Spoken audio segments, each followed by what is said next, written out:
Well, 100 Thieves got 0-3'd, and I watched one of the games live. And my LCS vlog will be coming out very, very soon. And yes, I will be going back to the Cloud9 LCS. is the third best team because they can't beat the other two teams. And you can just suck my fat cock.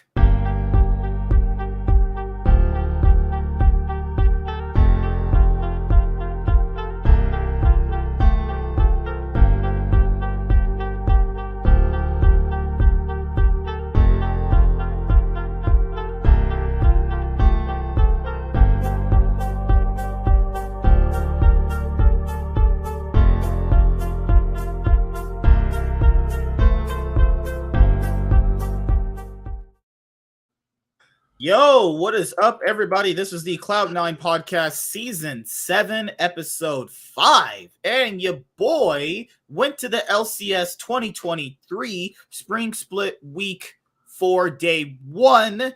Watched, our boys play live. And I will be going back to the LCS. Me and James talked about it this morning when he gave me a ride to work. He asked, did you want to go back again? And I was like, yeah, but the only other day I could really go back is when we have another super week. So now with the LCS, well, at least just for this year, because it just started this year, we now have super weeks, and super weeks have between week 4 and week 8. And so hopefully week 8, that Wednesday of that week, I'll be able to go.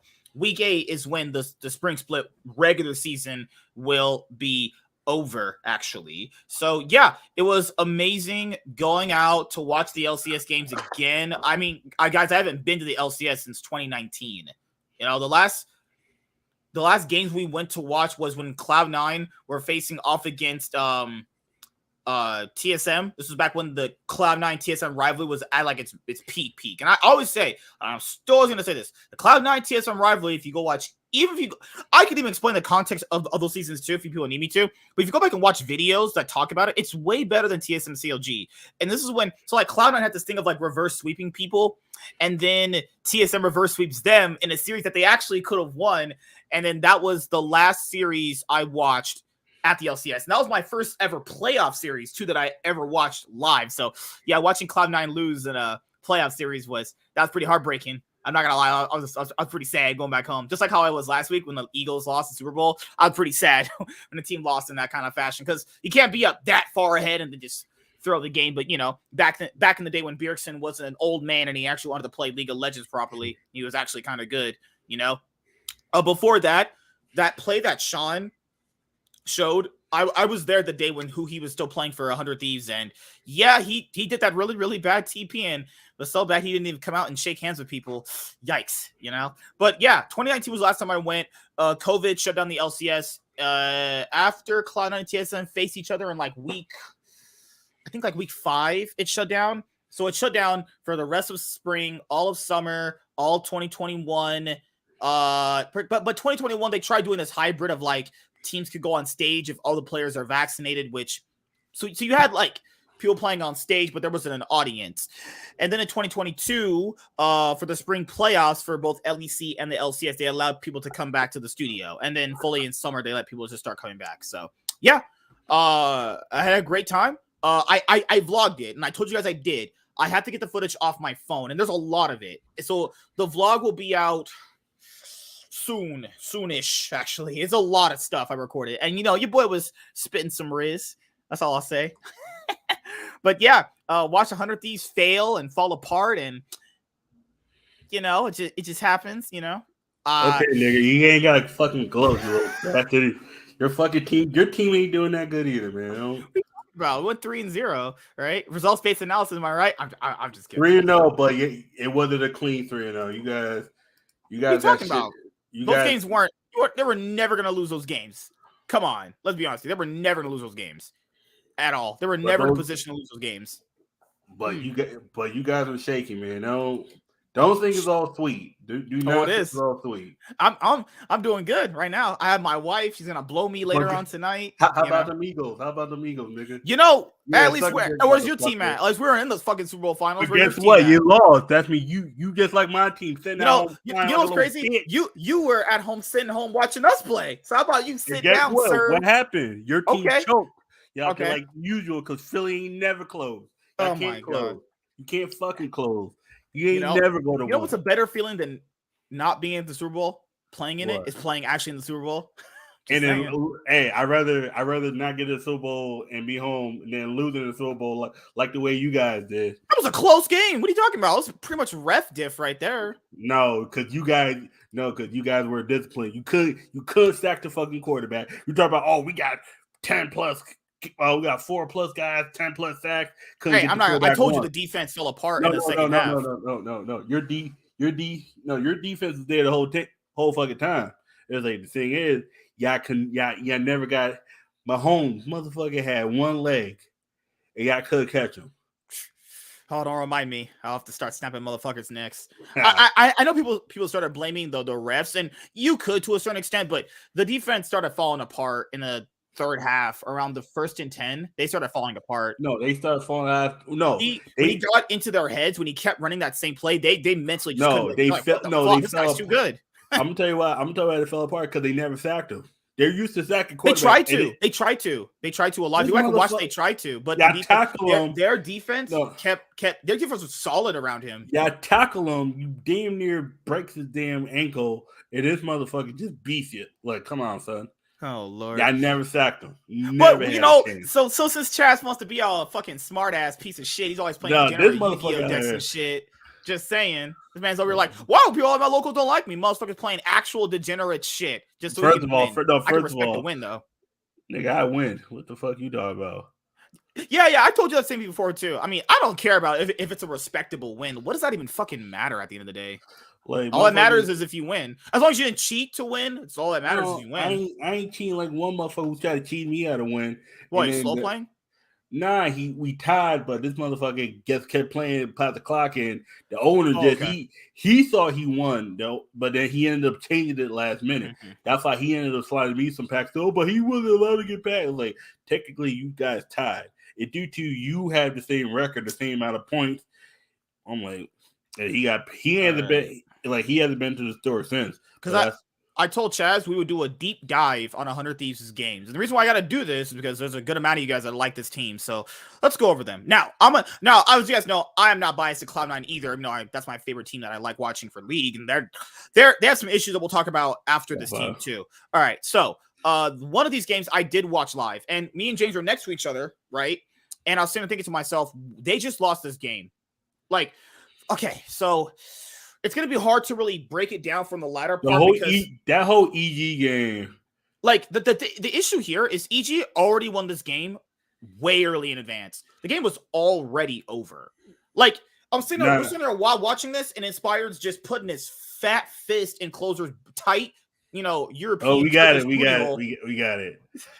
And then, like, Inspired to me is the best jungler in the league, and he's been proving that since like last year. He's just absolutely incredible. He was just running the early game over. He got FBI ahead. He got JoJo ahead. Inspired's just arguably, like, if we're doing like MVP voting, I mean, if he's not in a lot of people's MVP voting, you're fucking trolling. This guy's been putting in so much work for this team. And people are gonna go, but he won it last year. I don't give a fuck. That had nothing to do with this year. And you have to evaluate, plays based off the current year you're in. Now, the issue here that I saw with a lot of their games this week, particularly in the Golden Guardians game, is so I'm a person that I'm not. It's not that I don't like Bjergsen. Obviously, I'm not someone that just sucks him off when he plays bad, right? Because I think people do this a lot too. If you like, it happens in traditional sports too. Like Kobe Bryant, rest in peace. He played bad for a little bit in his career, and people just were afraid to say that. Like, you have like analysts, that's people. That one fucking black guy, I forgot his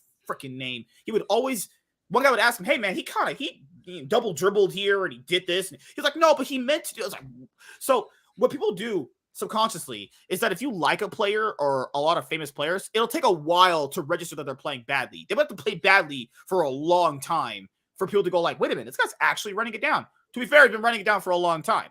So happens with LeBron James too, happens with a lot of famous players, right? Bjergsen, I think when I watched him play the Silas game live, I don't think he really did. He play Silas in game one? It was Silas game one, right? No, JoJo played Silas. Bjergsen played Azir. Okay. The Tristana game he played that about as well as he could. Like, he played aggressive. He got a solo kill, right? He played about as well as he could in that game. Like, that's That's the most aggressive I've seen Bjergsen in quite some time. Now, the other games, the Azir game and the CLG game. So the CLG game, there's not really much to analyze there because they just got blown out. Like CLG were just better on the day. I don't know why Dokla was mad. Motherfucker's team went 2-1 and they lost to FlyQuest. Dokla, your team wasn't gonna beat FlyQuest. Let's just be honest here.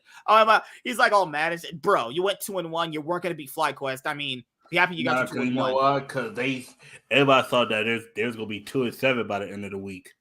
That was the thing too. He was pissed because of that.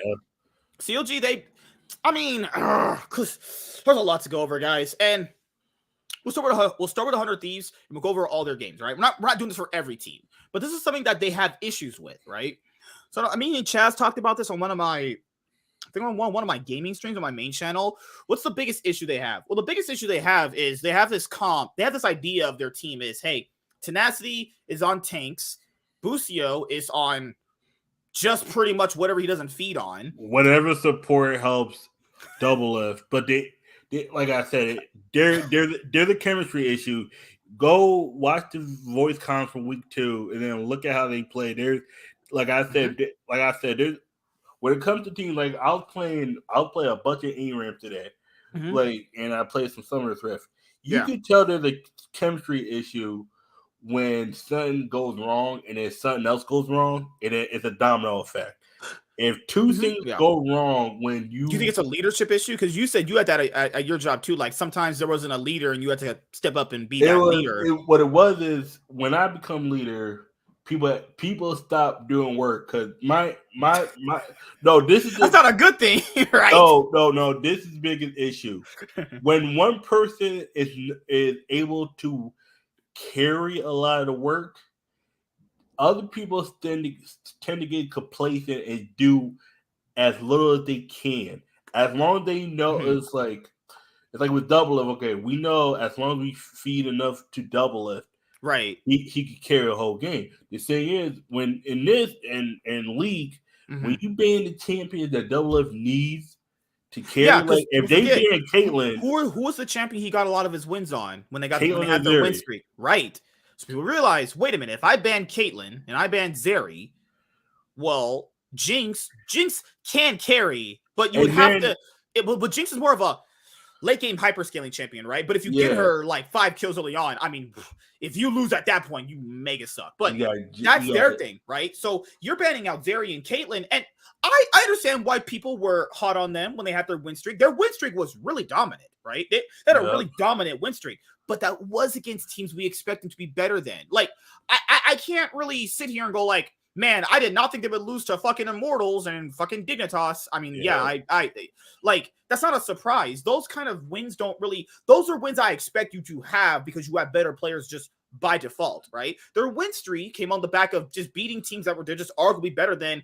Even if they're in a slump, this team is better than the teams that they're beating, right? Just by player caliber. So their team has a player caliber of pretty solid to good players. So that's going to be better than Immortals, Dig. Golden Guardians, they're probably going to be competing with Golden Guardians for like that 5th, 4th, 6th range. Maybe if Team Liquid get their shit together. We don't know about that yet. Liquid, that's all another thing we'll talk about that in a bit. That's the thing, is that their biggest competition is going to be, I think, if TL improved, then it's going to be Team Liquid or it's going to be Golden Guardians. That's their biggest competition to get into that 5th something range or where they're going to be at. Because CLG is streaky. They can get on a high streak and then they get on a cold streak.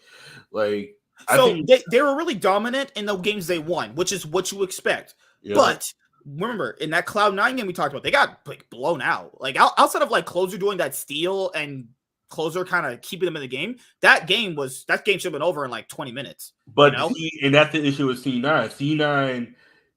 C9 knows how to expose them because they have a play style that directly counters theirs. Well, but 100 Thieves exposed them in a sense because they know C9 has cracks where if they don't close fast enough, you can come back against them. Right. But the thing here is because there's certain teams that directly counter other teams' playstyle. They're not even better. It's just a playstyle these players just directly counter another team. Yep. So 100 Thieves' playstyle is Closer keeps Doublelift and Busio safe. He funnels them resources by ganking, putting down vision, getting them ahead in kills, right? Then, if Bjergsen is about to go all in, he'll help Bjergsen out and he'll ward for him. So, the initial part and the problem of this is that's too predictable. Everyone knows it by now.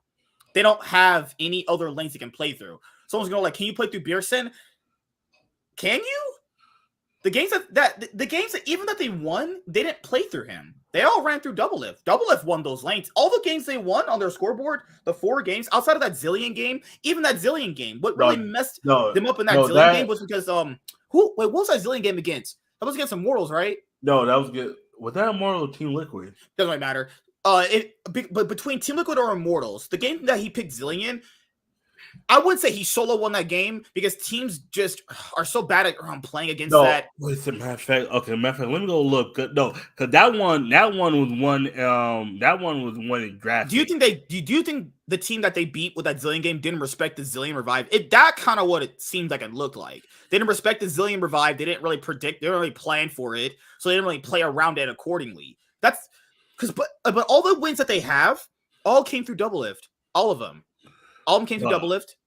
So that's the problem here, is that they're basically just a worse version of FlyQuest.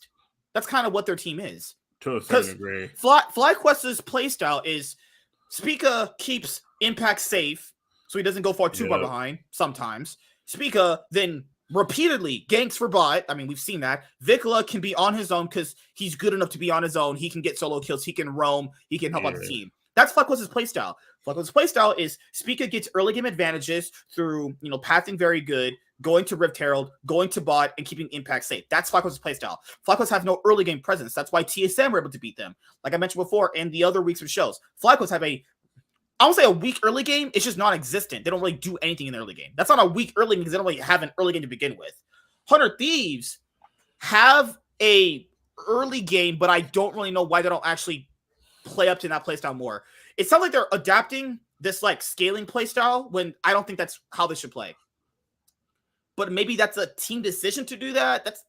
That's the problem here. It's like, what is their playstyle? If their playstyle is I play through Doublelift, okay, that's cool. But how far is that going to take you? Because we knew they were going to do that. We were talking about this. Remember last year? We knew they were going to do this. I told people I knew they were going to do this. I knew they would auto default into playing through Doublelift because, I mean, I've been watching Double's career since 2015. I've seen every team do that with him on the team. I was like, this is going to be no different. If they're losing scrims and it shows on stage they're probably not going to be winning, they're going to auto default play through him. I thought initially they would not play through Doublelift and probably, let's see if Tenacity can do some solo carries like he had with Cassante and Fiora, or let's see Bjergsen carry. No, that's the biggest issue we have here. Bjergsen and Closer synergy is also not very good, but it's only really good when they're playing against bad teams. So these are just observations that I'm seeing, right? Just from how they're playing.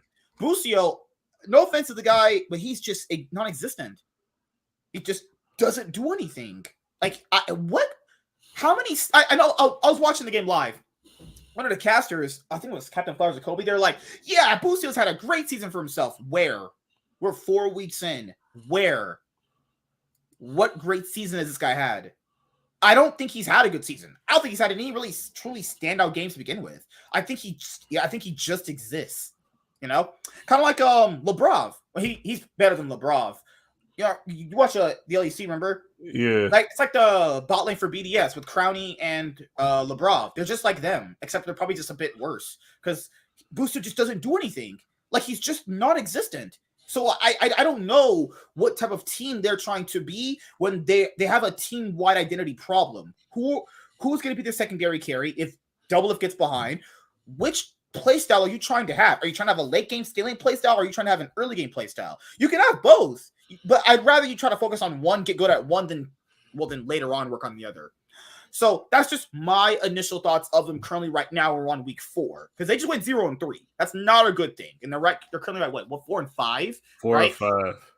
I think they'll still make playoffs. I'm not. Yep, it was the TSM game. No, that was lost by drafting. That was because that game was that was the Gangplank versus Cassante, Maokai versus Vi, Azir versus Zillion, Lucian Nami versus Zeri Lulu. God, TSM. That was lost in draft. TSM were like, you know what? Let's just fight a Zillion at level 6 around Rift Herald and won't think that he'll just revive his teammates. Like, that's not hard trolling. I don't know what is. And then fucking Bougie was just missing the alt was Maokai. That, like I said, that's the kind of game where every mistake they do, they capitalize on it perfectly. And TSM beat themselves more than one. Like 100 Thieves was already too far ahead at was it? I think after the first Drake. Mm-hmm. Yeah, they was just the team was already ahead. I remember that game. All the lanes were already winning. Boogie tried doing the Rift Herald fight. They didn't respect the Zillion ult, and they just lost from there. It was lost to 10 minutes, and I was like, get off the stage, please. Just that was the game. That was the game. I'm like, okay, if teams ever give these 5 champions ever again, there goes. All right, so we haven't seen most of those champions on those guys ever since. Well, the patch changed, remember? What? The patch changed? Yeah, that's why you don't see other champions as much. The patch changed what? It was this week, right? And I'm thinking, damn, you gotta think about it. The patch change fucked a lot of things up. Definitely. But so people were saying in the I'm pretty sure you were in the 100 D's Reddit. I saw a few Reddits from these past weeks saying Bucio's not really good at engage or enchanting supports. Guys, I don't know what he's good at because he hasn't played either good. He hasn't played. Those were con games he had. Were trolling as fuck. You know the fucked up thing about it? I saw some of his mid lane games. He might have to eat. No, he's in the same situation, and I'm thinking, please don't tell me that we got this. I think we got a Huhi situation. 2.0. Yeah, I think we got a support that's better off as a mid laner. Because start looking at how Bucio played Azir support. He played Azir. He played Karma. He played Rakan, and he played Lulu. Those were his. Unless I'm missing another one in there somewhere. Those were usually his champions that he played. Yeah. I don't really count that Azir game because, I mean, why would you? but every other support champion he's played, it's been pretty rough. I'm not saying he's like the worst support in the league. He's not as bad as Immortal support, full ass. He's just dog shit. But there's Dignitas support, fucking shit. Oh yeah, thank God they swapped out Ignar for Bio. So thank God they swapped out Biofrost for Ignar. Biofrost just straight up garbage. He needs to turbo run it down. Biofrost was literally just stealing. He was still. That's the definition of stealing money. Imagine if I could make 80K doing what Biofrost did. Man. Imagine how rich I'd be. You know how much amount of businesses I would invest into. How much stock I'd buy if I could run it down as hard as he can and make that amount of money. I wouldn't need to work anymore. I'd still be working. I just want to be. No, I just want to be in Connecticut. I tell you that right now. Imagine so an 80K paycheck. So they probably get. So I imagine the LCS players they probably get paid every 2 weeks. How much money he gets just to run it down like that? Is it 80K the whole year? Yeah, it's 80K per year. So if you did your taxes, if you just that's what you would make. Oh, every 2. Oh yeah, that's me. I imagine they might get paid every month, but even if they did, that's a shitload of money. That's me. That's $8,000. Shit, that's more than I'm fucking making now. What the fuck? Just to play as badly as he did. I'll get on stage and Lucky York mid with cleanse. And they play 8 months, right? They play 8 months out of the year. Even if you don't make playoffs, you're still gonna get paid. That's me. This motherfucker making $10,000 a month, man. Literally, even if you fall out of playoffs and you don't go to MSI, you're still gonna get paid. I'm quitting tomorrow. I'm telling my boss to suck my butt. I'm pulling down my pants and telling my boss to suck my butt cheeks. You might have to go to jail because I don't get thrown in jail. Now, can I lick him? All right. What is wrong? What? All right. No. So we had our esports content entertainment match of the week, EG versus the 100 Thieves, and I mean this was a match. Yeah, it was a match. It was something. Now, for this game, EG have a really good comp, actually. They took the Caitlyn Lux bot lane, which is the best bot lane right now to play on this patch. But one thing EG does that's going to come back and bite them ass, they cannot let teams get back. Even though when they're far ahead, it's one of those things where... This was great watching this. Watch what he does, everybody. So... he goes in for the Q right when Azir starts to buffer because he does the shifting sands. You have to buffer that on your double click. He stopped him before he could buffer the shifting sands.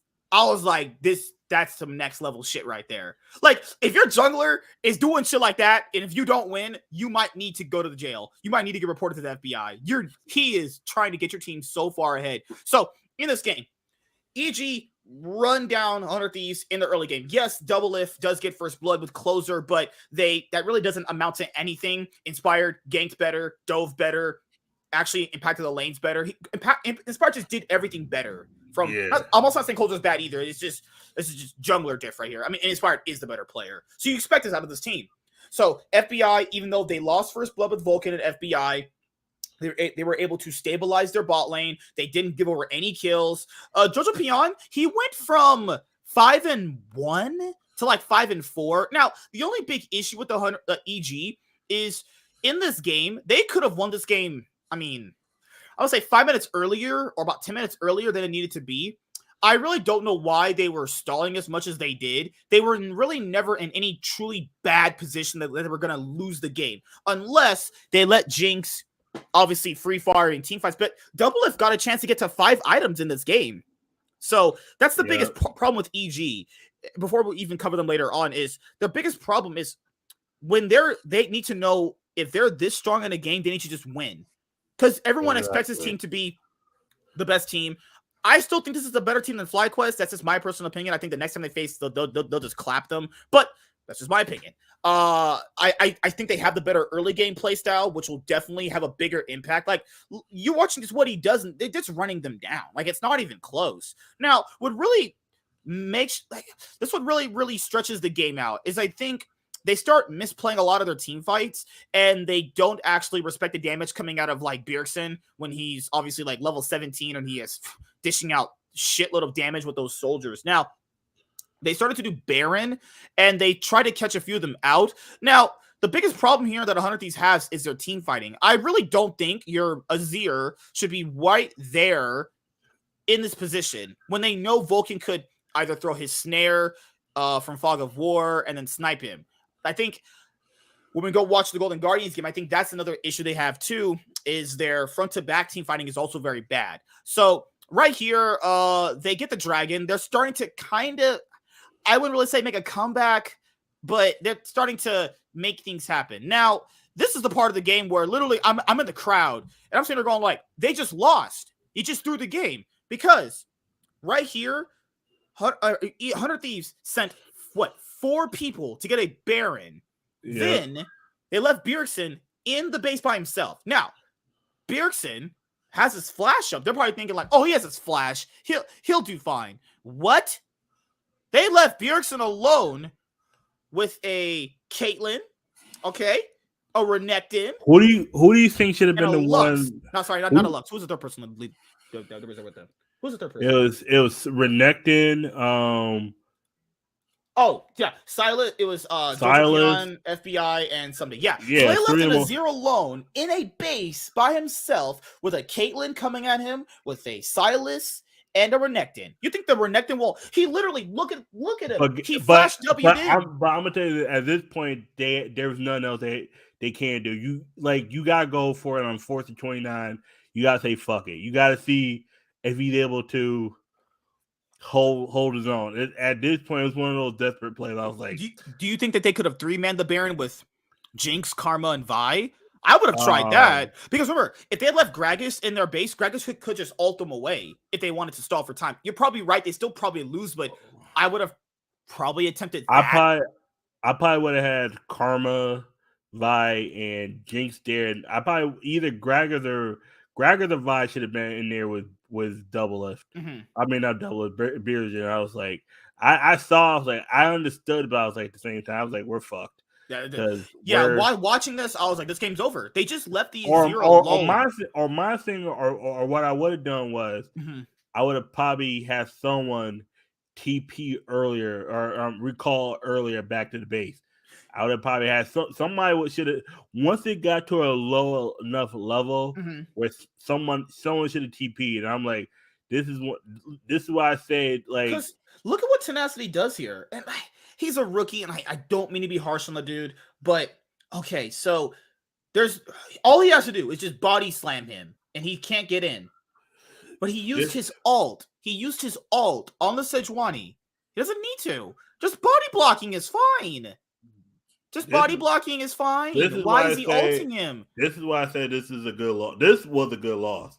Because I think at this point, it was all right. Now we got to go back to the lab. We got to figure out what the fuck is going on. Like, this is the problem is, do they not think the Renekton will flash under turret and not just W stun him? Because you know Renekton does his W's a stun. They don't.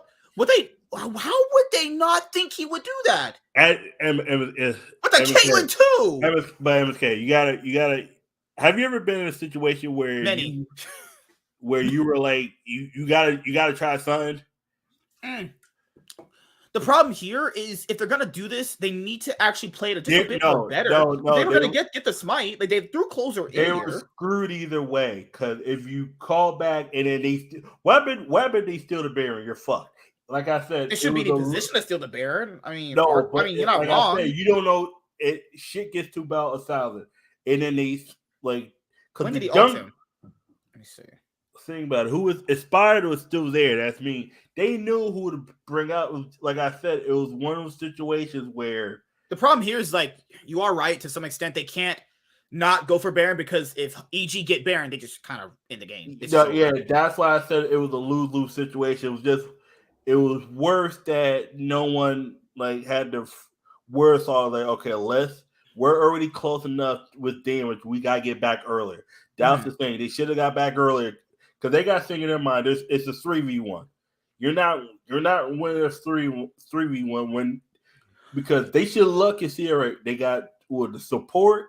They got the support and jungler here. That's mean they're attempting to steal while they're bringing the three strongest people there. You're like, fuck, what do we do? Like what? And this is why I said every team needs that one person that's been through it. And I felt like Double should have been that person. And I don't know. Because the problem here in their map state is EG were letting them.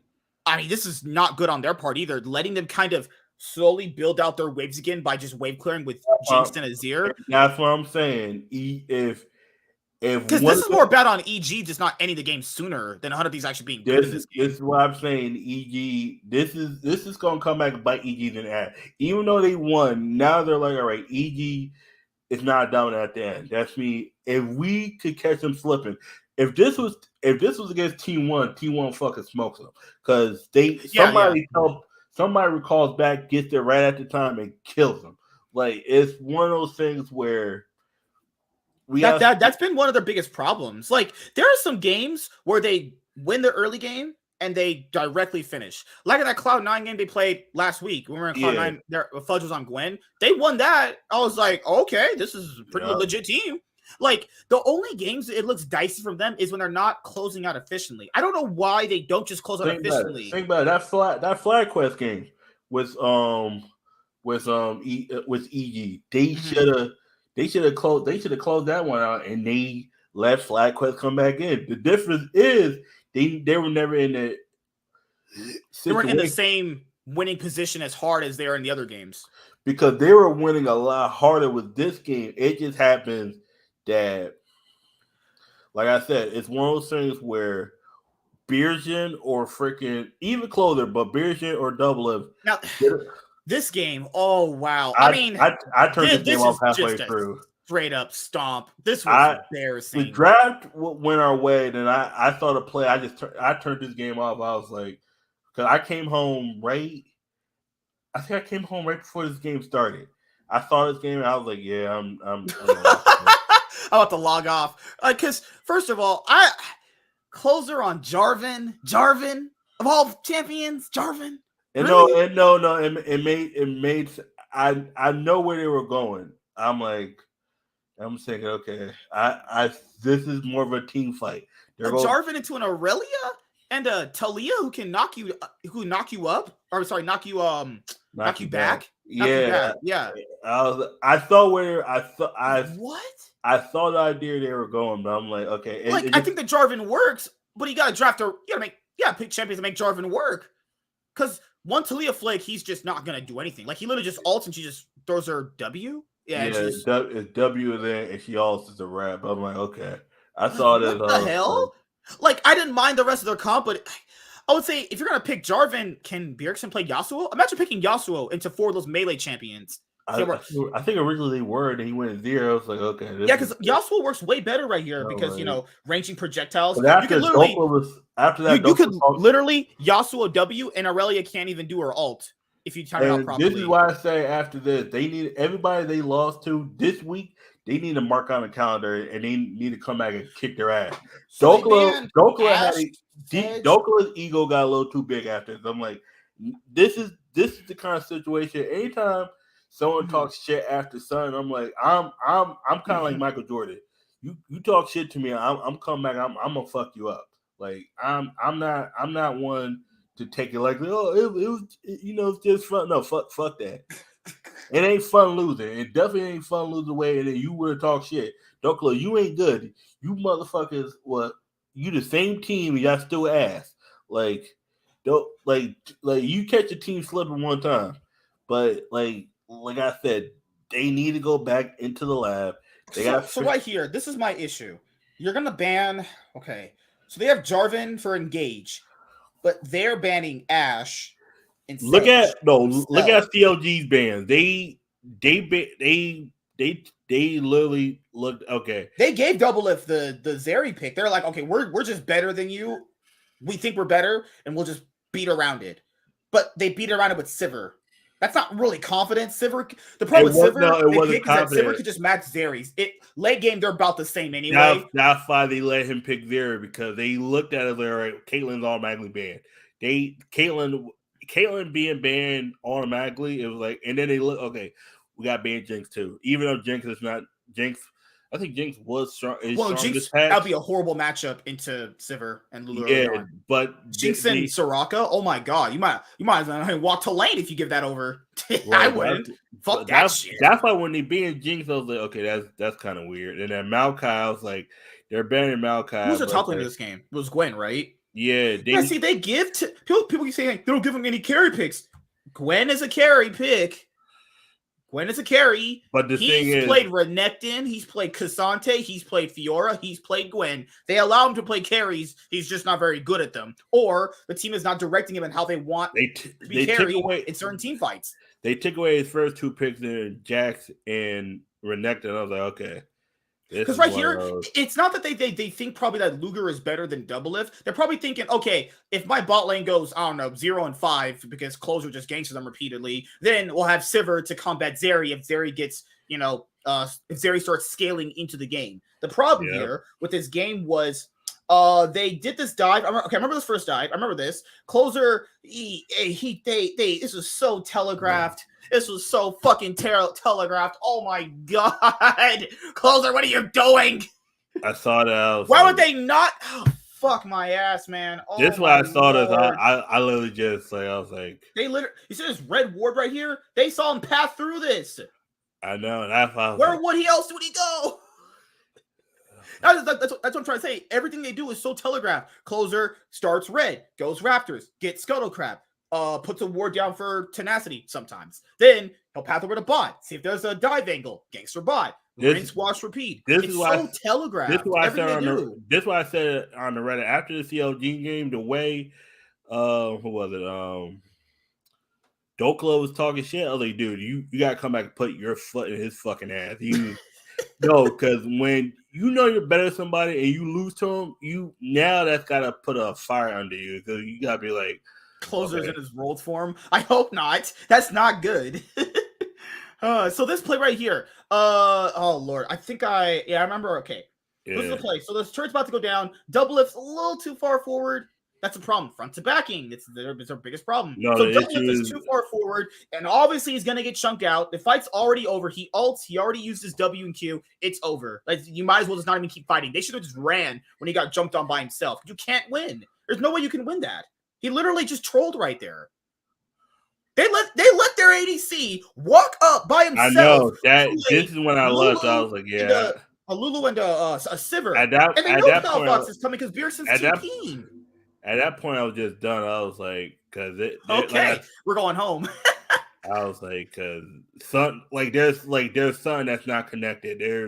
This was a good play. He did pick off Palafox and he did manage to escape. That was like the only good play of the game, guys. There's nothing more to pick in this game. They got the asshole blown out in this game. This was disgusting. I saw the final score. I was like, so now CLG, they go 2-1 on their super week.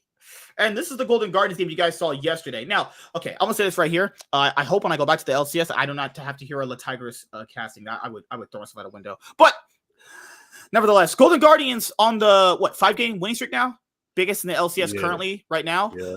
Okay, so closer facing off against Huhi. A little bit of storylines there, you know. Huhi had one of the biggest troll plays I've seen with that. Did you see that Lux double bind he did to the minions? That's what my Iron support be doing. So this was a pretty back and forth game. I wouldn't say this is a stomp. I would say this is like a. This is one of those. This is like I said. This is one of those situations where you go look back, you're like, man, we fucking had it, and we just let it go. It was like, yeah, this is not a game I would go, okay, this is a stomp. No, this is a pretty. These teams are both going to be, I think, it depends on how Golden Guardian scales up through the split, or maybe they just flatline. I don't know yet. I don't want to overhype them too much. They're playing okay right now. Stixxay has had a few good games. We're like, oh, Stixxay's back. I don't know about that. No. I need some more games because it's been a while since these guys actually played good. Stixxay is still the same. What it is now Gory is. I mean, the guy got Zeri and Caitlyn. If you don't look good on Zeri and Caitlyn, you might Gory is the Golden Guardians version of Double Lift. They're working for him. Look at how they are playing. I'm like, dude, you know, Golden Guardians in one of their games picked Lee Sin against Dignitas. The pick did nothing. Remember that Lee Sin top they did? Yeah. That pick did nothing. Nothing in the game at all. It was essentially a 4v5. They were essentially like, you're so bad, we can beat you 4v5. That's they got some cockiness. I like it. So you had this game right here. So Double Lift right here, they were going after Huhi. I think Busio wasn't as aggressive as he should have been. He's never aggressive, and that's the problem. He's just non-existent. Like, Double Lift is essentially going 2v1 right here, and he's just not doing anything. He's not autoing. He's not queuing. He's not. What's the wave she does back where she heals you? He's not doing his heal. No E, no W, no nothing. Q. So right when the fight starts, me while watching again. So they get their little top lane chunks of each other. He lands a bubble. Okay, so that's down. How long is Nummy's bubble? Like 8 seconds, right? Okay, so he doesn't have that. Okay, he does the W, heals back. Those are abilities he should have waited for. You use those to wait until Double Lift actually starts fighting. Imagine if Double Lift is actually fighting right here, and then you use those abilities. Then you win this 2v2. Then Lulu's dead because he has the heal and he has the bubble to go after. He uses his abilities early on against Lulu, someone who's already chunked out, someone who cannot fight you. All she has is just a polymorph. That's it. So the synergy between Double Lift and Busio, that's not a synergy. He just misplayed. Why is he Qing and Wing a Lulu that's half health that won't kill you at all? Literally, guys, Lulu is not anything. He could auto Lulu right now. Sorry, he could auto Lux himself right there, and he's win. Lux all in that moment right there just has a snare. That's it. You know? Then Closer's like, okay, I'll gank, because why would he not gank for bot lane? Because, you know, that's the lane they play through. They do kill Huhi, and then Stixxay, does he get a trade back kill in this part? No, this was the one where he doesn't get a trade back kill. But Stixxay played this game. He's looked good on Zeri and Caitlyn. I will give him that, but that's not really hard to do because Zeri's broken as hell, and Caitlyn is. If you suck as Caitlyn early game, you need to just get off the fucking stage, please. The issue is guards was getting all the ejected. They're like, oh fuck. Yeah. The problem here is that in this game, Golden Guardians got all the objectives. They got Rift Heralds. They warded Dragon. They got the Dragon, and then right here, River played patiently, and he was able to get a trade back kill. Now, remember, in this game, wasn't this the game where they put River behind? I remember this game. They put River behind early because I think they invaded him or whatever. River wasn't even in the game. Like, if you invade someone like that on their level, you're essentially not even in the game until, like 20 minutes in, when you're essentially still far behind. Yeah. So, like, this was just, like, Bjergsen, I can't really blame him for this. He was doing well in lane for as about as he could right here. This is where he gets this kill. The next kill around was when he got knocked up by River and that kill stopped. I mean, would I put Bjergsen on Tristana mid? Yeah, nah. I don't know, honestly. He needed like a carry mid. He needs something that could either help the team or be like a second 80 carry. He needs something where like they get behind him because what's up, Sean? What's up, Juvenile? How you guys doing? Because so right here, this is where you extra lose because right here is you fight. They're going after Rift Herald. Tenacity can't really provide anything here. Yep. Misses his ult. You guys saw he missed that. He missed that. Yeah, I saw that. I was like, oh my, we're gonna look to fucking go to guard this shitty ass team. Look at this. He ults right here and he doesn't get the knockback. So his team's thinking like, oh yeah, we're gonna. He's like, team, I'm gonna knock them up straight. He misses. Oh no. Oh fuck. We're fighting a Renekton, and a Caitlyn, and a Lux, and a Victor, with no knockup. Uh-oh. Problem. Yeah, without his ult. Because a lot of their comp is based around his ult, too. They have knockups, they have CC, these guys dish out damage. It's a very basic front-to-back team comp they have here. Yep. Now, the key difference to why this actually has to happen, where he has to hit those ults, is because if you miss them, none of these guys have any far escapes to the point where when Trist and Lucian go in, they go in very deep. Yeah, doesn't want to go deep into my wife's asshole a few nights ago. So like they go in and they kill. If that first interaction, if you miss your CC, they get blown up first. How are they gonna live? They're like this. If you mess up the first part of a sandwich and the rest of it comes out, that first part ruins the rest of it. And I was like, oh Jesus. And then right here, this is trolling closers doing over here. So got Caitlyn, you can body block Caitlyn's ult, right? Why did you not body block that? He still has flash up. He can get out. He can block this. Okay, he can block this. Yeah, he can block that with his flash and still get out. He just let him die. Like that is. Like I said, that's why I said the disconnect. This feels like 2022 all over again. I'm like, oh fuck, this feels like the kitchen. There is some light at the end of the tunnel that I can say, which is there's no fucking light, man. It's only week 4. Dude. I hate when people say it. No, like I said, you don't want to be the 76ers. Trust the process. Look where the process got them. They lost half the fucking people they had the process with. That is also true. People always say the first part, but they never talk about the second part of that. They actually got nothing. The only person they got left is Embiid. They got a Harden with injury prone, and they got a coach who hadn't done anything since 2008 or 2010. But 2008, he hasn't won anything. It's like, and now we're looking at this. We're like, oh, I forgot to show this. You know what? They didn't. People forgot who he did this. Who he did this Lux snare where he flashed into 2 minions and then ulted the wrong way. That probably was some of the funniest shit I think I've seen. I'm like, okay. Thank God we got rid of that guy. Yeah, at least it was like we didn't really upgrade, but at least we got someone. At least our support doesn't do that because that would tilt the fuck out of me. I was like, what the? I was like, yep. Who he's doing?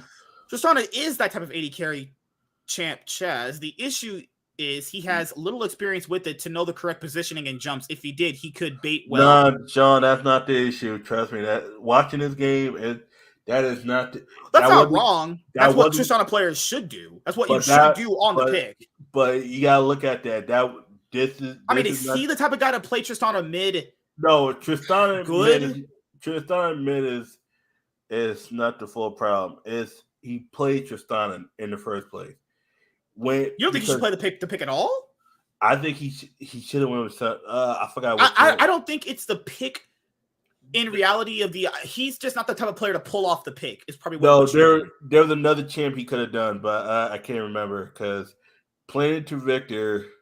Let me see. There was another champ. I saw this. I'm like, fuck. I was like, Tristana mid. I was like. I want you guys to see this. It makes the funniest shit I think I've seen all week. It made sense. I'm like, wait a second. Why would you play that against Victor? Isn't Tristana someone that has to be close? Like, Tristana has a jump. Her W can get out. Even if he gravity fields, before you do it, he can just jump out. Oh, sorry, she can just jump out. The problem here is like, I don't know if he's the person to be pulling off that kind of pick. I don't think the pick is bad necessarily. Because he did get a solo, he did get a kill. He was doing things correctly. It's just, but he did have Victor is just better as the game goes on because Victor could just kite you out. Even if he is ahead, Victor as a champion inherently, all he does is puts up gravity field. But there was another. I forgot what other champion he could have had. Was it a mid laner? There was another. Syndra, Zoe, Silas. You're thinking of? I think it was a Silas. He could have played Syndra. Syndra would have been pretty good in this comp. There was another champion. There was Sun. I think that would have helped late game. That would have won. I think their issue is too. What's in the meta right now? I gotta remember. Fuck, was it the Zero was banned? Fuck. Okay, so you could have picked Syndra for one. Yeah. You could have had Yone. I don't see Bjergsen playing Yone. I mean, you could have. Yasuo, because that was one they. We don't really have knockups in this team. Remember, Yasuo. Oh yeah. Oh, that's why I said Yone's better. He has the knockups on his own. Okay. You could do Yone, Zoe. Zoe's fine in this comp. Zoe's fine here. Syndra's fine. Because that's it. I think. Unless I'm forgetting something. The issue is Tristana is Jace. You Bjergsen on Jace. Okay, that's gonna be a joke in itself. That's not good. I saw him scrim with Jace. That should never happen. Like how Bucio should never be on mid champion as a support. Bjergsen and Jace and Bjergsen and fuck, who was the other? There was a champion. LeBlanc. You probably think about LeBlanc. Was it LeBlanc?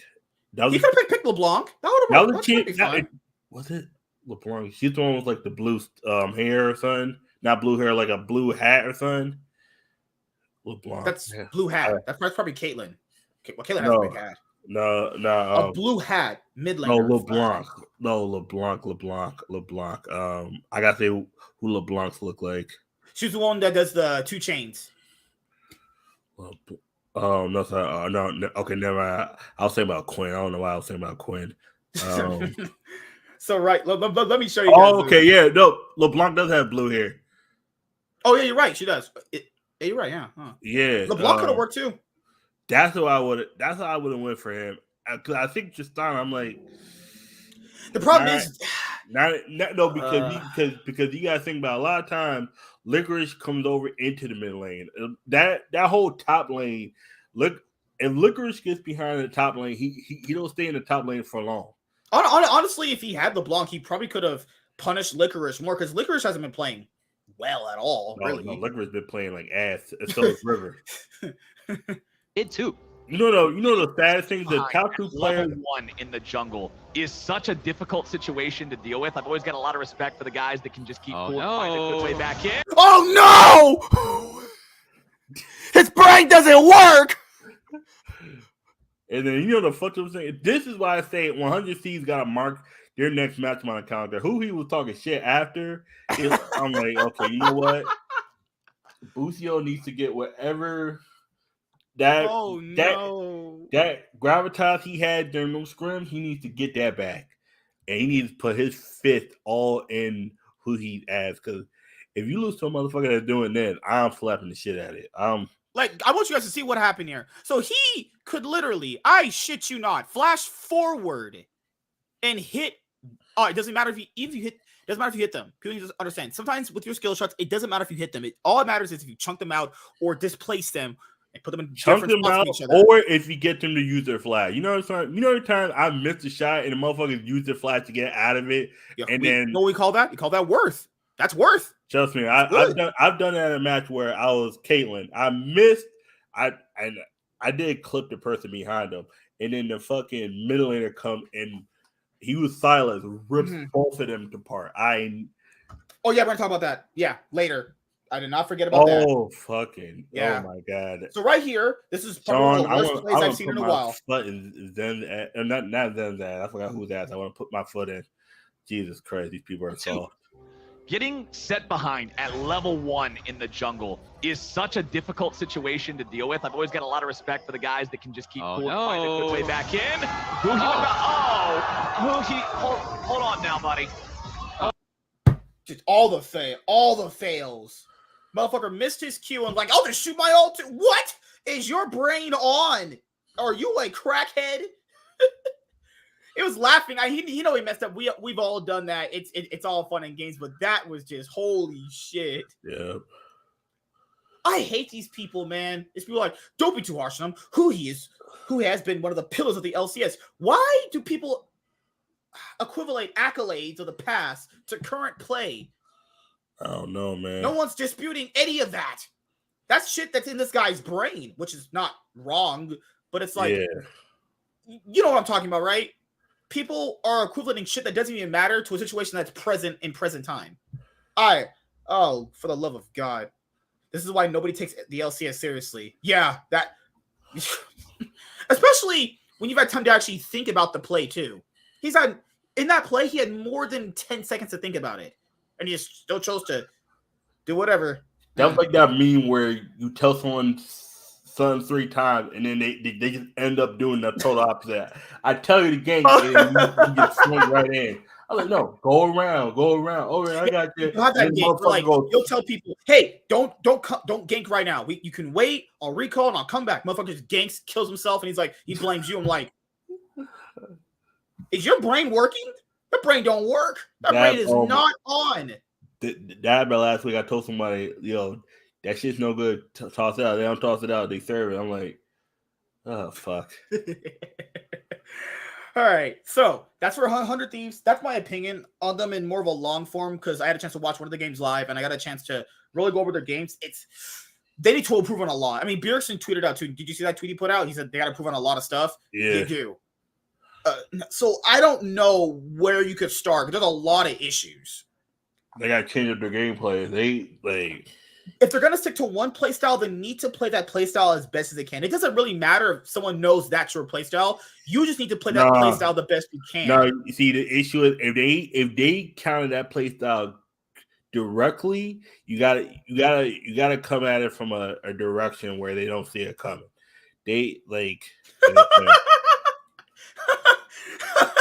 Yeah, don't be too harsh on Jensen. He's only made top 4 at Worlds and multiple quarterfinals. Shut the fuck up. He is 0-9 right now. Motherfucker, he has been top 4 at Worlds in 5 years. You can't use that shit forever, motherfucker. No, he's joking. He's implying that it should apply to everybody. People like Doublelift won 8 titles. Great. I wonder how that's helping me out right now. All right, so let's talk about Dignitas. He's going to be on Dignitas. Okay, so fuck. Oh, I hate this. Throw the whole team in the trash. Throw it out. Is it too late for Misfit Games to come back and purchase their spot? No, I'm dead ass. I mean, they're Miami based, so they're in America now. So wait, why was Misfits Gaming weren't they in Europe or no? They were based in Miami. North America. They bought a European slot, or they had a challenger team that made it into the EULCS that then they became part of the franchise system. Okay. Yeah, great top laner right there, man. Literally, he is a subhuman top laner. If he doesn't get Gnar, then he's just not a human. He only ever had 2 champions he could play well, which was Gnar and Wukong. Wukong's not in the meta anymore for top lane. He's mostly a jungler now. And if he legitimately does not get Gnar, he is not a human at all. That's not a player on the stage that I'm looking at. That is just a fucking corp. What's that? That's that skeleton meme. We just type in. That's what I'm looking at. That's not a human I'm looking at. So what is Dignitas's issues? Well, what is not their issues, actually? That's the best way to put it. So the good news about Dignitas is they finally have their intending starting support, which is Ignar. They're still trash. So what people said? He only got a chance to scrim with them for about a few days. I'll say this. That is true. But even if he has more weeks, it doesn't change a damn thing. You got Jensen who wants to murder Armu. You got Santorin who looks like a shell of himself. I think Team Liquid last year was just complete garbage. And before we go back to Dick, I just want to talk about 2022 Team Liquid. You got Team Liquid? Okay. Yeah, from last year, 2022. Whippo, I think he tried as hard as he was just in a bad situation. I think Santorin was deteriorating from last year. Bjergsen was Bjergsen. He was a player. Hans Sama didn't want to be there and literally was just playing to get the fuck out of there. Because look at how and Corey JJ, he needs to retire. Team Liquid last year was literally the team. Oh, we got a super team. of players who are past their prime.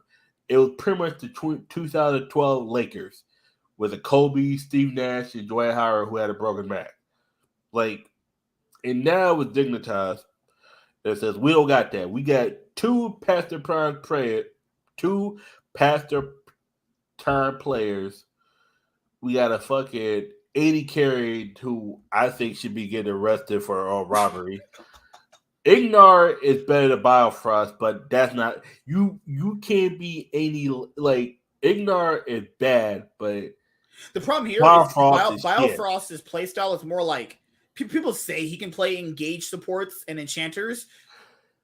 There is people in the chat who play engage supports and enchanters. James. There is people in the chat saying that Dignitas bot lane was worse than playing gold. I was like, what the fuck? They said someone said you can literally go into gold right now and find someone who's doing the same thing and pay them only $5,000 and they'll do the same thing. I was like, fuck it. And they said, oh my god, get Biofrost the fuck out of it. And Armu better sleep with one eye open because fucking Jensen might murder him in his sleep. I was like, fuck. He is. So my issue here, this game perfectly illustrates why this team is trash. So I'm sorry, guys, because I have to get more content done today. So if we don't talk about all the teams, I'll try and sprinkle in my opinions about them currently as we're going over the teams in like certain games. Okay. Yeah. So we went over who? 100 Thieves. And we're now going over Dig. Okay. Yeah. So I'm being honest here. I don't want to talk about Immortals because Immortals suck. Immortals are just bad, but they at least Dig are exciting it in the way of like they're so bad you want to talk about them. Immortals is bad and then they're forgettable. Single Amazing Spider-Man 2. They're just forgettable all the way around. Amazing Spider-Man 2. There's like no, I wouldn't give them that because that Gwen Stacy death scene is something in there. What would I give them? Ghost Rider. Ghost Rider 2. Constantine. No, I mean like so bad it's so forgettable, but it's also just bad just cause fuck. Constantine because Constantine was Immortal. Eternals. Immortals. It kind of goes together, I guess. Immortals are just bad and they just suck. And there's no storylines of their players because they just fucking suck. Their playstyle, they're just as bad as Dig, except there's just no big name players there, so people just extra don't give a fuck. People already don't care about Dignitas and they're already shutting out enough, but people don't give a fuck what Immortals does at all. There were some people that forgot Immortal be playing. Usually when they play, I'm like, okay, this is just an auto win for whoever is playing against them. I don't think Immortal has played past the tops. I think they're always toward the bottom. Immortals hasn't been top 4 since 2017. This is also when they had an actual good roster. Was it the year they went 17-1 and blew it? 17-1 in spring. They got upset by TSM in the playoffs. This is back when you had single elimination for playoffs, actually. 17-1. And then in summer, this was best of 3s. They went 16-2. Guess who they only dropped best of 3s to? TSM? Yep. That was the only team that they dropped BO3s to. And they went 16-2 and still didn't make Worlds. And then they weren't in the league for 2018, 2019. They came back in 2020. Yeah, they got their spot back in 2020. And then it's been just disgusting ever since. Different ownership now. Obviously, things have changed in the org, but this is just so like at least with Dig, maybe there's the hope that they do something because there's one game we're gonna watch where I'll point out maybe there's something there, and by something I mean like so minuscule that there's a grain of salt there. Immortals, I'm sorry guys, they're just bad, terrible macro, abysmal players. The dives they play suck. Their dragon setup suck. Their fucking laning all sucks. This team just sucks. There's nothing interesting or exciting about them. Yeah, I've watched all their games. I've also watched the Bella Danger videos, and I much rather enjoy those. So, yeah, it's true. Spawn and Ignar. So let's go over this game. This was the Cloud9 game. The reason why I illustrate this Cloud9 game specifically is because it goes to show you even if they do something in an early game, they still suck. Yeah. And right here is perfectly illustrated. So James is sitting next to me in the studio, and I'm not liking the way this early game is going for Cloud9, but I'm thinking to myself, they're not going to lose this game because Dig are not going to be good at closing out. Second of all, Diggs' comp is just worse as the game just goes on. So I'll play it right here. Right here. So I know people were ragging on their early game in this game, but this is one of those games you have to really analyze them because it's not on the surface the way you think it is. Yeah. So let's go over the game really quickly. So this is the game. You remember when Ignar took Jace, Santorin took Elise, Jensen took LeBlanc, right? No, he took Azir, right? So right here, okay. C9's comp is better than Diggs just in general, right? Because they have 2 tanks. They have 2 tanks against a... So like in Yu-Gi-Oh, there's this term with trading card games called glass cannon. They're all of Diggs' comps. Diggs' comp is basically what I like to call a glass cannon comp. You have to blow the early game so far wide open with a comp like this to the point where even if the enemy team has a better comp, with maybe an extra tank or tankier champion, it's not going to matter because you'll have already blown the early game open so far wide they can't come back. So Santorin has his best game of the split. He ganks repeatedly top. He actually ganks on Elise. Now, to be fair, you have to gank on Elise. If you don't gank on Elise, get off the stage and go be unemployed. So he ganks top repeatedly and gets Armored ahead. Now you're thinking to yourself, this looks good from their side, right? No. Doesn't matter. It doesn't matter if Sion's behind. Because Sion, all Sion has to do is build one tanky item, and he's still relevant in the game based off his ult, and based off even when he dies, and based off his CC. Yeah. Getting Sion behind means nothing. It absolutely just means nothing. Unless you just turbo repeat gank him, and by the third gank, he kind of caught on to what they were doing, and it didn't matter. Berserker and Sven, people don't actually watch this game, were already winning in the bot lane. Yeah. Berserker and Sven were already winning the bot lane. So they already had a place on the map they're stronger in. So I know people went, but didn't Cloud9 lose the early game? It didn't really matter. This wasn't really a big early game stomp anyway. What makes it look dicey is Santorin and Armored are putting all their resources to get a Sion behind, rather than getting the bot lane ahead. Now, this is Dignitas. You can't really get their bot lane ahead because their bot lane is not human beings, right? So you have Ignar in this game. This is Ignar's first game with Dig competitively because why would you play Biofrost? Because he's just fucking worthless trash. So in this bot lane right here. So in this play right here, I think James pointed it out to me.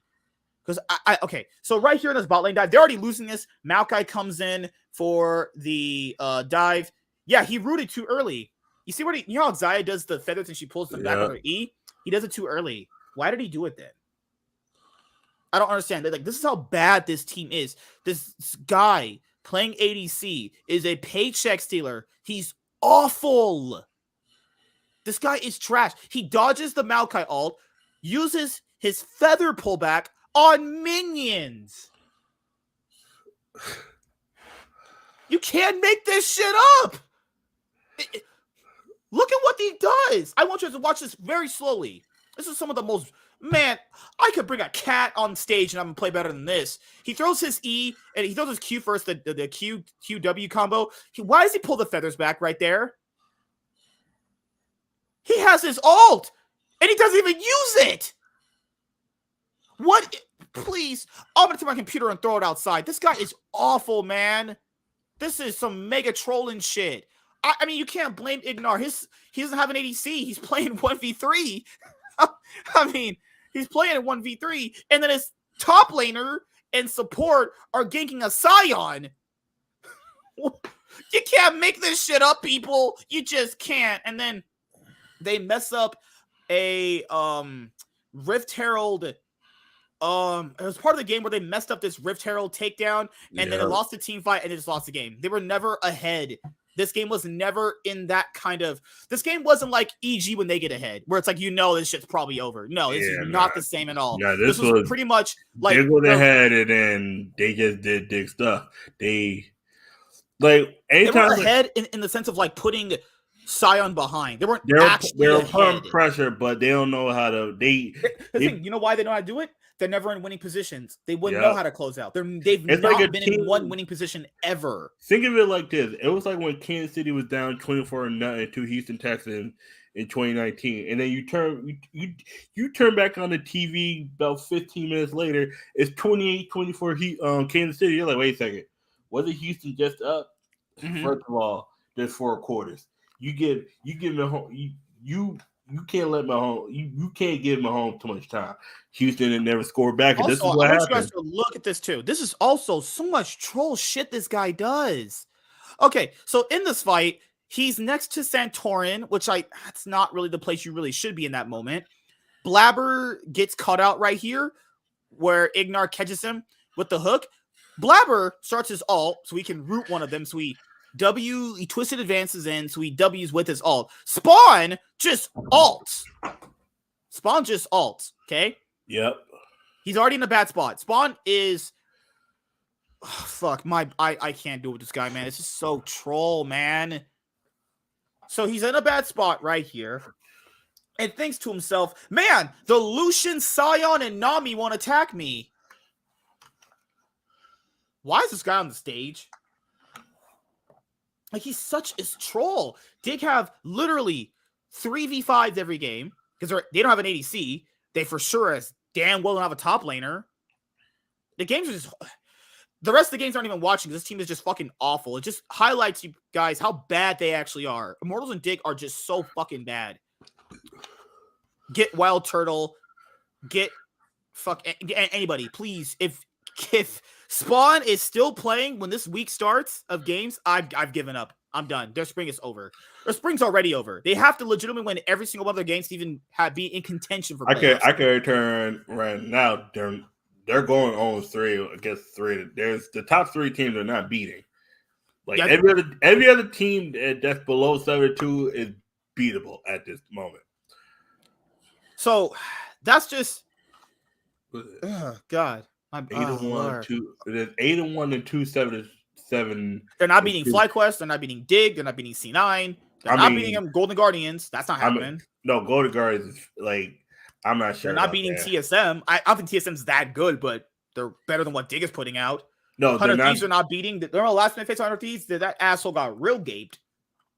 Yeah. Every team, Immortals and Dignitas both have this. Every game they play against any team that's not those two against each other, they just get blown out in. I'm Even pretty sure Immortals is only wins. Immortals' only wins have come from I think it was winning against TSM, Dig and TSM or CLG. Mm-hmm. TSM. No. They won against Dig. And they won against the Guardians? I think you're right. Or TSM. It was one of those two. They won against CLG. CLG, yeah. That was when CLG started. That's when CLG. That's now week 2 where they win 0-2 and they look like subhumans. I mean, they still kind of like subhumans. I said, every team that's not the top 3, just they gotta go back in the lab. And like it's always that way with the LCS, man. Every year, dude, it's always like, here's a top 4 we have. The 4th team's kind of janky as fuck because they're in the top 4 this year because it's like, oh, you got teams that are 5-4, but it's like okay, how good is Golden Guardians if they go 5-4? Yeah, how good is really Golden Guardians to begin with? That's the problem is you start going like because you got a bot line that's shaky. You got a support that hits a Lux and just Lux E and misses and shit talk. While he has time to think about this too. He has time to think about this. This isn't like he has to do it in a team fight and then hopefully he lands his ability. And then go talks about how he likes playing Lux. I'm like, shut the fuck up. Like, get out of here. I was like, okay. And then it's like, okay, let's talk about the to me the most disappointing team of the LCS so far. Team Liquid. Right. They'll probably what we're gonna end off at. Team Liquid guys are just not fucking good. They weren't good when they were winning games either. I don't think they've looked good in a single game they've actually won, even in their wins. Me and James from this conversation in his truck when we were going out to get drinks, and he's like, Team Liquid's not that bad. Like, James, his team sucks hard. His team is not good.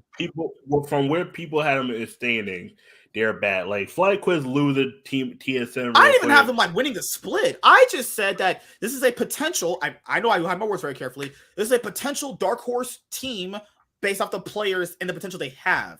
I had them winning a split. Yeah, like in theory, if these players are firing at all cylinders, yeah, this team probably could potentially challenge to win a split. And by challenge to win a split, I mean they get like 3rd place. I mean they actually win the trophy. I say 4th. But they're worse than that. This team is worse than that. I mean they're like top 4, but this isn't like, hey, they're like a 4th seed I'm like super confident on, you know? I think they're tied with TSM or right above them. You know what? I get all the banger games. So when we go back and watch Wednesday for week 8, the first match is FlyQuest versus Cloud9. When we go back and watch Wednesday on week 8, holy shit, that's about to be hype as fuck. Okay. But before we get to that, we have Team Liquid. All right, so Team Liquid's issues. What are Team Liquid's issues? Well, Core JJ sucks. Yeah, flat out. He's not good anymore. He's done. He's Core done. JJ has played extremely bad. He was playing bad. He was playing bad for a while. I would say he started playing bad at least like 2021 summer. But hey, sure, we'll give him 2022. Last year he ran it down hard as hell. That, like I said, I was saying earlier, that whole 2022 team. Yeah, remember what people told us? Oh, but it's the other players that'll make him look bad. He'll do fine with other people that'll play with his play style. Yeah, how does that go back to G2 is to me? He's top 4 right now without Core JJ. To me, like I think Harsama was just to me it was partially chemistry issues with Core JJ, and plus also he ain't want to be there.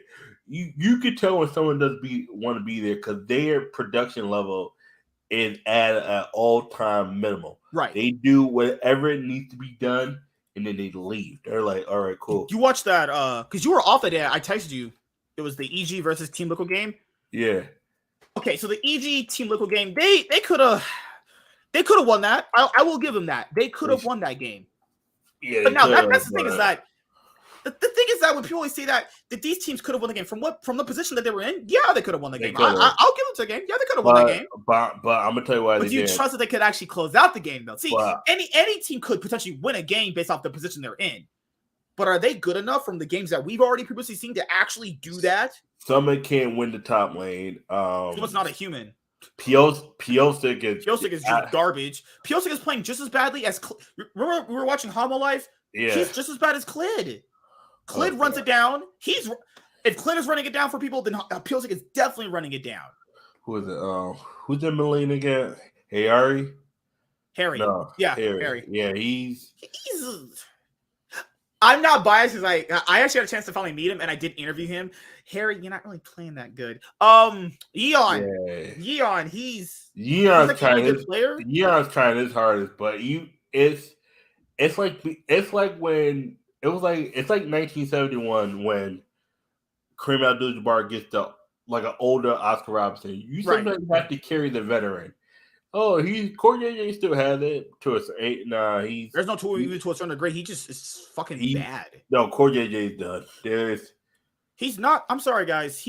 Whatever you think about this guy's past act, but he upset him and Team Liquid. They upset IG at MSI 2019. Okay, what the fuck does that got to do with right now? That's 3 years ago. And second thing, this is a 50-50. This shows that we overhyped Team Liquid, and this also shows that EG. To be fair, comparatively to the other teams with the other players, I don't think our prediction is wrong. Because I think this team could be better than what they're showing. Oh, no, they should be. But like I said, I think they're... It's not like they have Spawn and fucking Armut. I mean, they might as well have Armut. They have Summit. Oh, so. Like, this game, yeah, they could have won this game. They're in a mega position to win as the game goes on. But also, this says more about EG letting them come back. Because EG shouldn't have let them come back the way they did. This was back and forth in the early game. I remember watching. This is a big back and forth in the early game, and Team Liquid does have a better comp realistically. Yeah. But the problem here is if Team Liquid are going to play this comp, they need to actually put the what's the thing we do with the car? You put your foot on the gas, right? Yeah. Put your foot on the pedal. That's the saying, right? Put your foot on the pedal.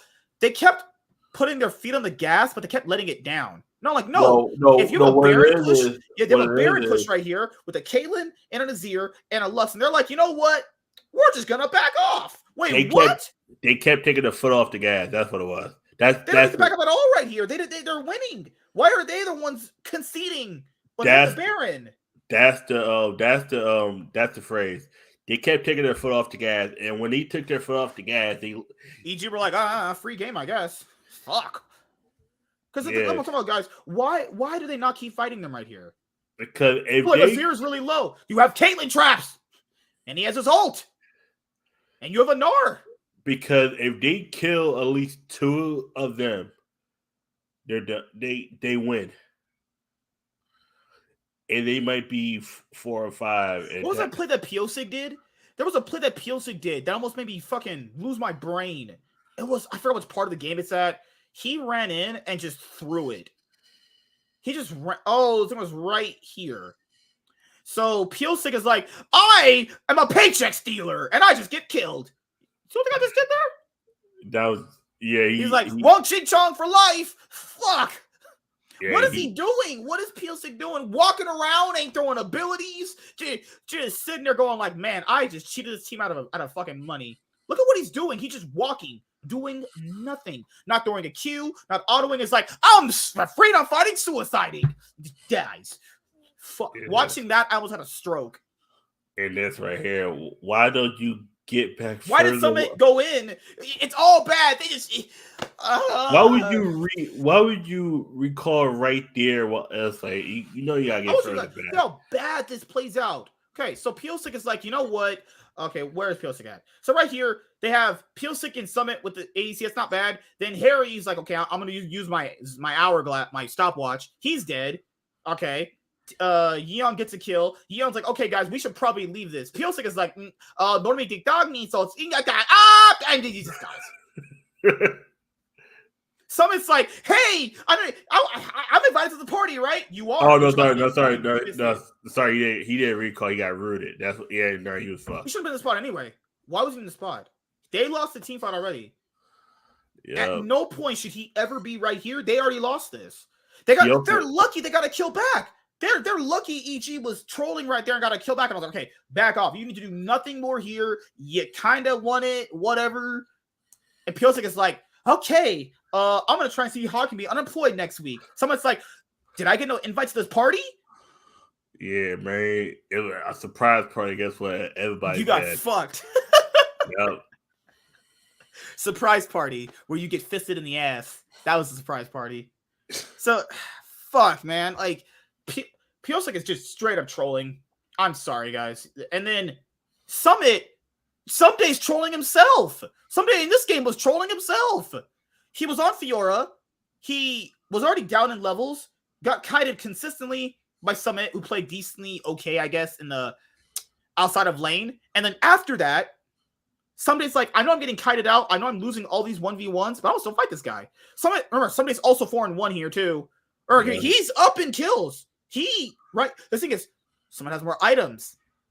Summit was farming better than Someday. Yeah. Summit's laning phase is better than Sumday's laning phase, but Summit is just, you said, the better overall player, right? Yeah. That's the problem. That's the big issue here. Is Team Liquid I don't know. It's the same issue that 100 Thieves have, except it's a bit worse. They know how they want to play the game. They're just really bad at executing it. And by bad, I mean like extremely bad. Exactly. I wouldn't say they have a team identity, but their identity is, okay, we need to kind of win in the early game. And by kind of win, I mean they don't, like, they try and do some cool things. They try to, like, actually play, and then they just get blown out. Like, our teams are just better than them. All right. What was the other game? It was against the one I watched live was the CLG one. Let me go over that one really quickly.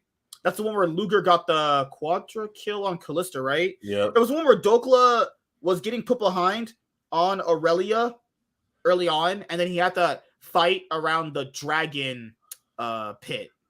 It was this game? No, it was the other one. This game right here. That lady's kind of cute right there. I put my fucking dick in her mouth. Okay, so. You stupid. Yeah, okay, so. This was the game where Dokla was getting behind. And right here, watching this. So Summit does not keep. So Summit does not keep track of what's his name? Of Dokla. Dokla solos out Yeon. He has like 10 health. Palafox throws right there. I don't know why. So look at what Summit does. Summit does not keep track of Aurelia. And then after that, Summit is like, I'm going to fight Luger, who's not a threat. Dokla gets 3 kills, and they won the team fight. Hi, yai. This fucking team. They're so bad, guys. They're so fucking bad. At least they're so bad they're good to watch. Like, you like watching Team Liquid because you want to see how far hard they're gonna just give a team back a lead. You know, there have been games they've been ahead, but they just fumbled it completely. Exactly. And all right, the last thing to talk about is Cloud9. So Cloud9 did go 3-0, right? It's nice to go back to the studio, watch them win. Big problem is they do have a very volatile early game. And that is partly due to the fact that Diplex has a less than stellar laning phase. I don't think Diplex has been like the worst mid laner by any stretch of imagination, but he's just all right. You know, he's just an all right mid laner. He's not bad. I don't think he's bad at all. He'd make some of these bottom tier teams a whole lot better. I think actually, kid probably has a bright future ahead of him. Got a chance to meet the guy, saw a little bit of words to him, got a picture with him. I think he's been good compared to what Jensen was last split. Okay. But, because as you guys know, Cloud9 made a roster update. They're going to be trying out their Academy mid laner this week coming up, right? So people are going to be like, well, Diplex is not losing them games, so why would you swap him out? The issue here is I know most people don't watch Academy games. Now, I don't really watch a lot of them, except for like, the fucking C9 ones. And and I watch it too. Is that his name? Is that his name? Enemies? Or Enemies? Yeah. He's been playing really good, actually. He's been playing really good. So the best time to do this right now is in the regular season. Now, people be like, but they're second place. It's the regular season, guys. The LCS is so bad right now. They could easily. All you gotta do is be top 4 by the end of 18 games. Top 4. That's it. Yeah. But, yeah. Even if they don't get to buy the first round, who gives a fuck? It's the LCS. Like C9 has shown that they're better off without the buy because more games. They need time to ramp up. They've shown they need time to ramp up. And I don't care. Anytime they get you saw last year, teams got the buy-in to fucking. What did it do? Fucking nothing. One of the teams was the only one that was kind of good with the buy because they automatically got right into the worlds. So that's my thing with Diplex is I think it's overstated how bad his laning phase is. I think he's just not good right now at that. He just needs to improve on that. But Enemies, he's their weakest by far. Yeah. MNS is really good. I have watched his games. Now, it's not one of those things of like, oh, he's an Academy player. He's dominating Academy. Is going to dominate LCS. LCS Academy to the stage guys is so different. He could go on stage this week coming up and just fucking go 0-2. And then they're putting Diplex back in. I promise you, if they go 0-2, they're putting Diplex back in. Make no mistake about that. But I try it out right now. I mean, it's not the worst thing. I try it out. Yeah, it's going to suck to lose these games. Yeah, sure. It's going to suck no matter what. If your team loses at all. Yeah, it's going to suck. But you wouldn't want to not take the risk on if he is popping off this hard. What's the best way of explaining this? They could keep doing what they're doing right now and do good with that, or they could try to push past that with this guy and his ceiling. That's the best way I can explain it. Yeah. They're doing fine right now with him. They're doing completely fine with him. But if you want to get an edge over EG and FlyQuest, who is their biggest competition, he's probably going to be that guy. I hope, because translating Academy success to the stage success is bad. I mean, what's his name? Kenvi, Academy prospect. Kenvi, Academy prospect, came up on stage and just looks like a complete piece of dog shit. So, Spawn, Academy prospect. Oh, yeah. I'll see how that is going for him right now, Yep. So, I mean, I do kind of feel bad for him because Diplex isn't, like, playing bad.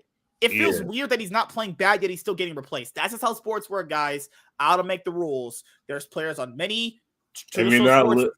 If you're not living up to expectations, a lot of times what they do is they try out the people below them. Like if you're not at a certain point that they want you to be, they're like, all right, cool. Let's see what we could do to get them. Like, all right. Let's say, okay, is he here? All right, cool. Let's try out this new guy. Let's see how he works. Because a lot of times what it is they'll look at him like, all right, he's cool. All right, okay, let him go. Or I've seen it where they'll trade a guy, they'll trade their prospect to see if they can get someone else, or they're like, all right, cool. Like, because what they're doing, I think, is they're letting them come up to see how he plays. If he plays well enough, he's going to replace Diplex. If not, what they're going to do is they're gonna let another team just take him or purchase his contract. I do kind of feel bad for the guy. He's not been the reason why they've been losing. He's not the reason why they lost those games. He's not a bad player at all. If he just fixes little things about his laning phase, he's a fine player overall. But the problem here, guys, in high competitive competition, you need that edge. It's like playing a Yu-Gi-Oh deck, right? Let's say I'm playing a meta deck, and let's say I'm playing, I don't know, random deck for any insert meta in the last 5 years. There's a difference between a budget option for a meta deck and actually buying the expensive card to make your meta deck to give it that edge. You can play a budget option that does what you want, but it's not going to give you that edge. Or you can get that edge by getting that expensive meta card. There are people out there that think that, if I get these hand traps, this will do it just as fine. No. You don't want just fine. You need the best.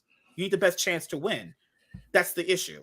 So if M&S is not as good as they think on the stage yet, he'll just get benched again. But why not try it out, though? He'll get benched, and then what they're going to do is if another team wants to pick him up, he's going to just go to that team. Their games are against Golden Guardians and TSM this week. Teams they've already fisted in the ass before. So it's like, why not try it out? Because last time TSM and Cloud9 faced, that was a Brat Nasty porn going on there.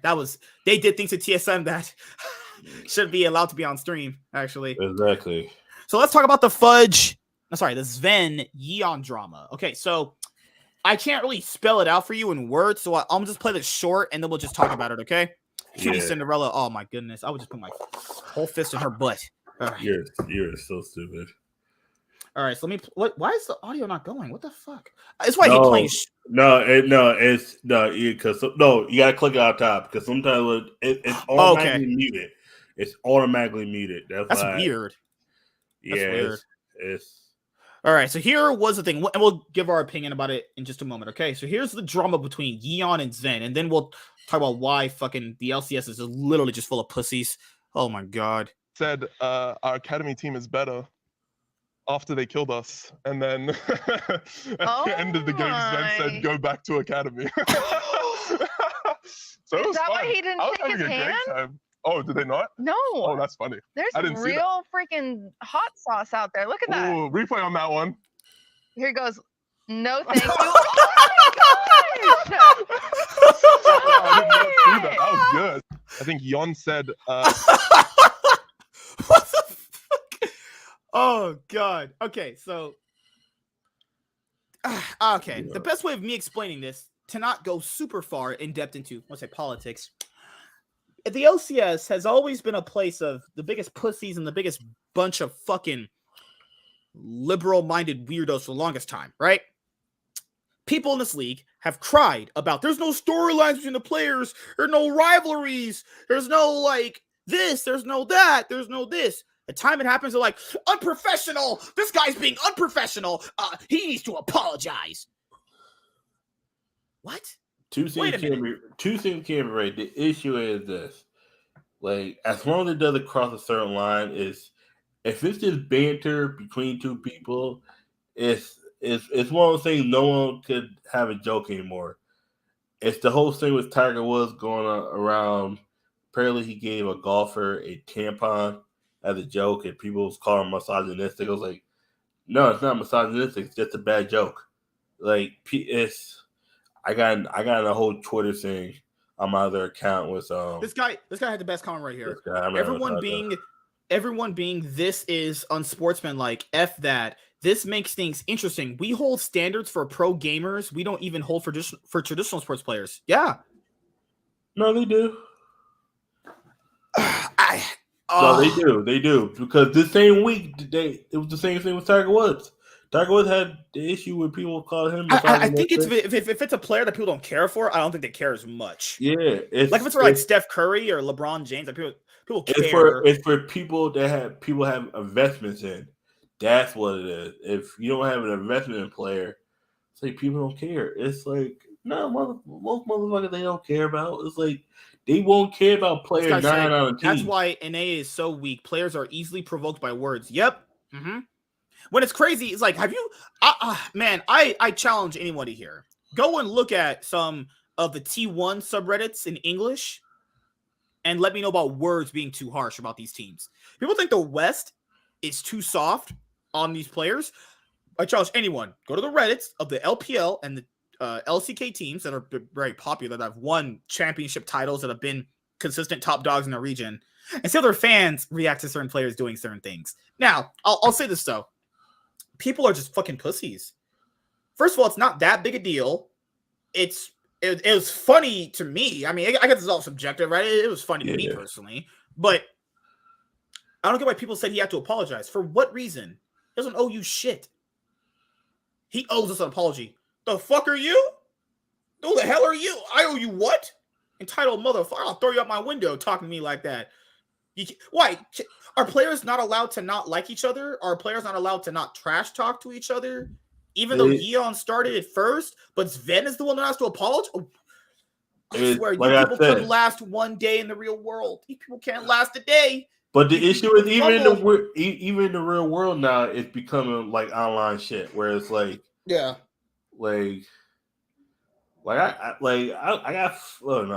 fired. Was it years ago? Because I'm not apologizing to this fucker. Like, really? You better fire me then. It's literally just trash talk. Is no one allowed to trash talk? We have to be uptight, suit guys. It's supposed to be a safe space. That's what it is. It's like, man, I can eat my fucking dick. Like, if motherfucker calls you something, I ain't supposed to react. Jojo Pion, literally after all the games they won last year, would literally type, and I shit you not. You go back on those tweets are still there. Nothing bad. He says when he would beat FlyQuest, he would just type, "It's FlyQuest. Nothing to talk about here, bruh." You know what it was too? It's not directly to a person. There's one thing where it's online, it is not, it's indirect. It's another thing if it's direct. You can look how Zen looked at him and he's like, fuck out of here.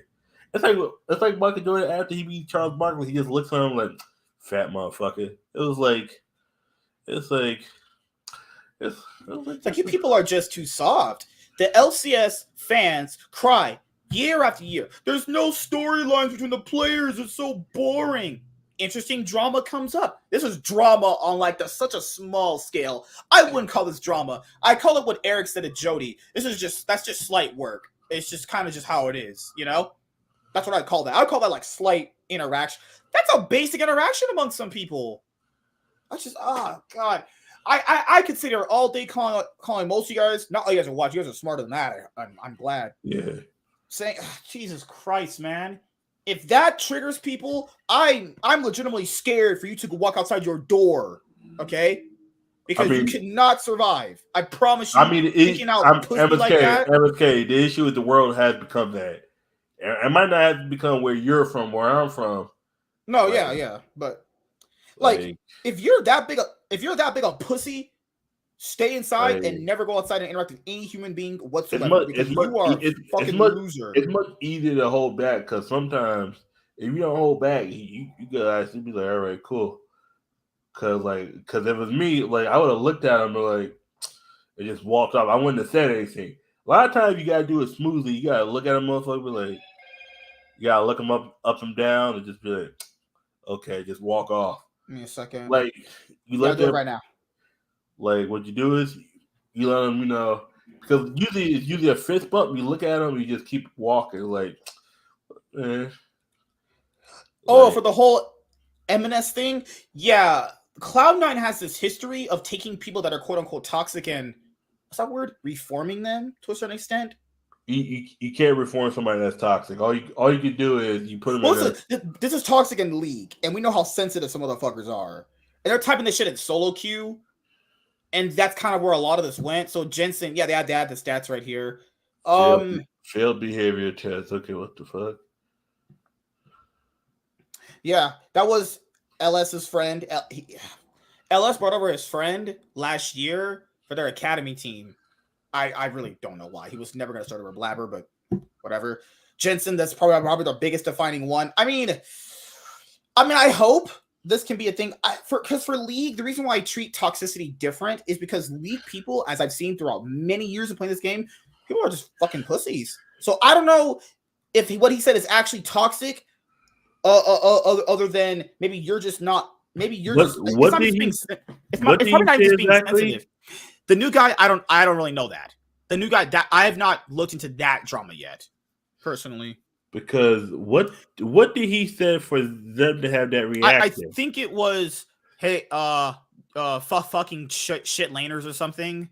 It probably was something on the lines of That that. ain't going. I'm gonna look at you. I'm gonna laugh and I'm like I'm gonna do the 50 Cent. Meanwhile, I laugh at you and just keep walking. Or he drove in the Like meme, if you're but I'm saying like, F you, I'm gonna kill your mother. Like, okay, that's a different level of toxicity. Most of the toxicity people cry about is not even that bad. It's literally, I shit you not, people, just banter and trash talk. If you can't handle banter or trash talk, it doesn't matter if it's either or, it really doesn't, because it's just random motherfuckers you're never gonna meet again. yeah. Why make a big deal about it? The whole Sven thing is just highlights this how big of fucking losers people are. What are people just obligatorily just supposed to just like each other because they just play in the LCS together?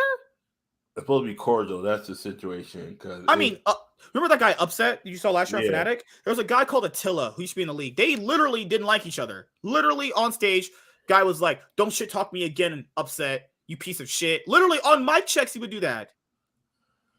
Like, Shit. fuck, God, I hate people. I hate people so much. My brain is gonna fry. I mean, the issue is a lot of times. I mean, the issue a lot of times. There's no really like, oh, I'm a shit talk you because I shit talk you. It's like, why they shit talk you? If it's actual beef, you're actually gonna get in that motherfucker's face outside the thing. Like, if it's a friendly competition, is one thing. It's like there's gotta be some speak of trash talks a lot.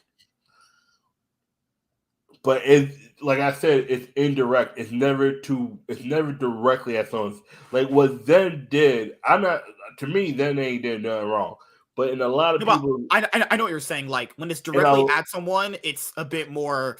It comes off because it's not good sportsmanship in a lot of people. In my mind, I don't feel like shaking anybody's hand after you beat me. I don't even feel like shaking anybody's hand after a loss. Because I've seen motherfuckers shake hands and then motherfuckers said something. Next thing you know, motherfuckers start fighting. I'm like, oh, fuck.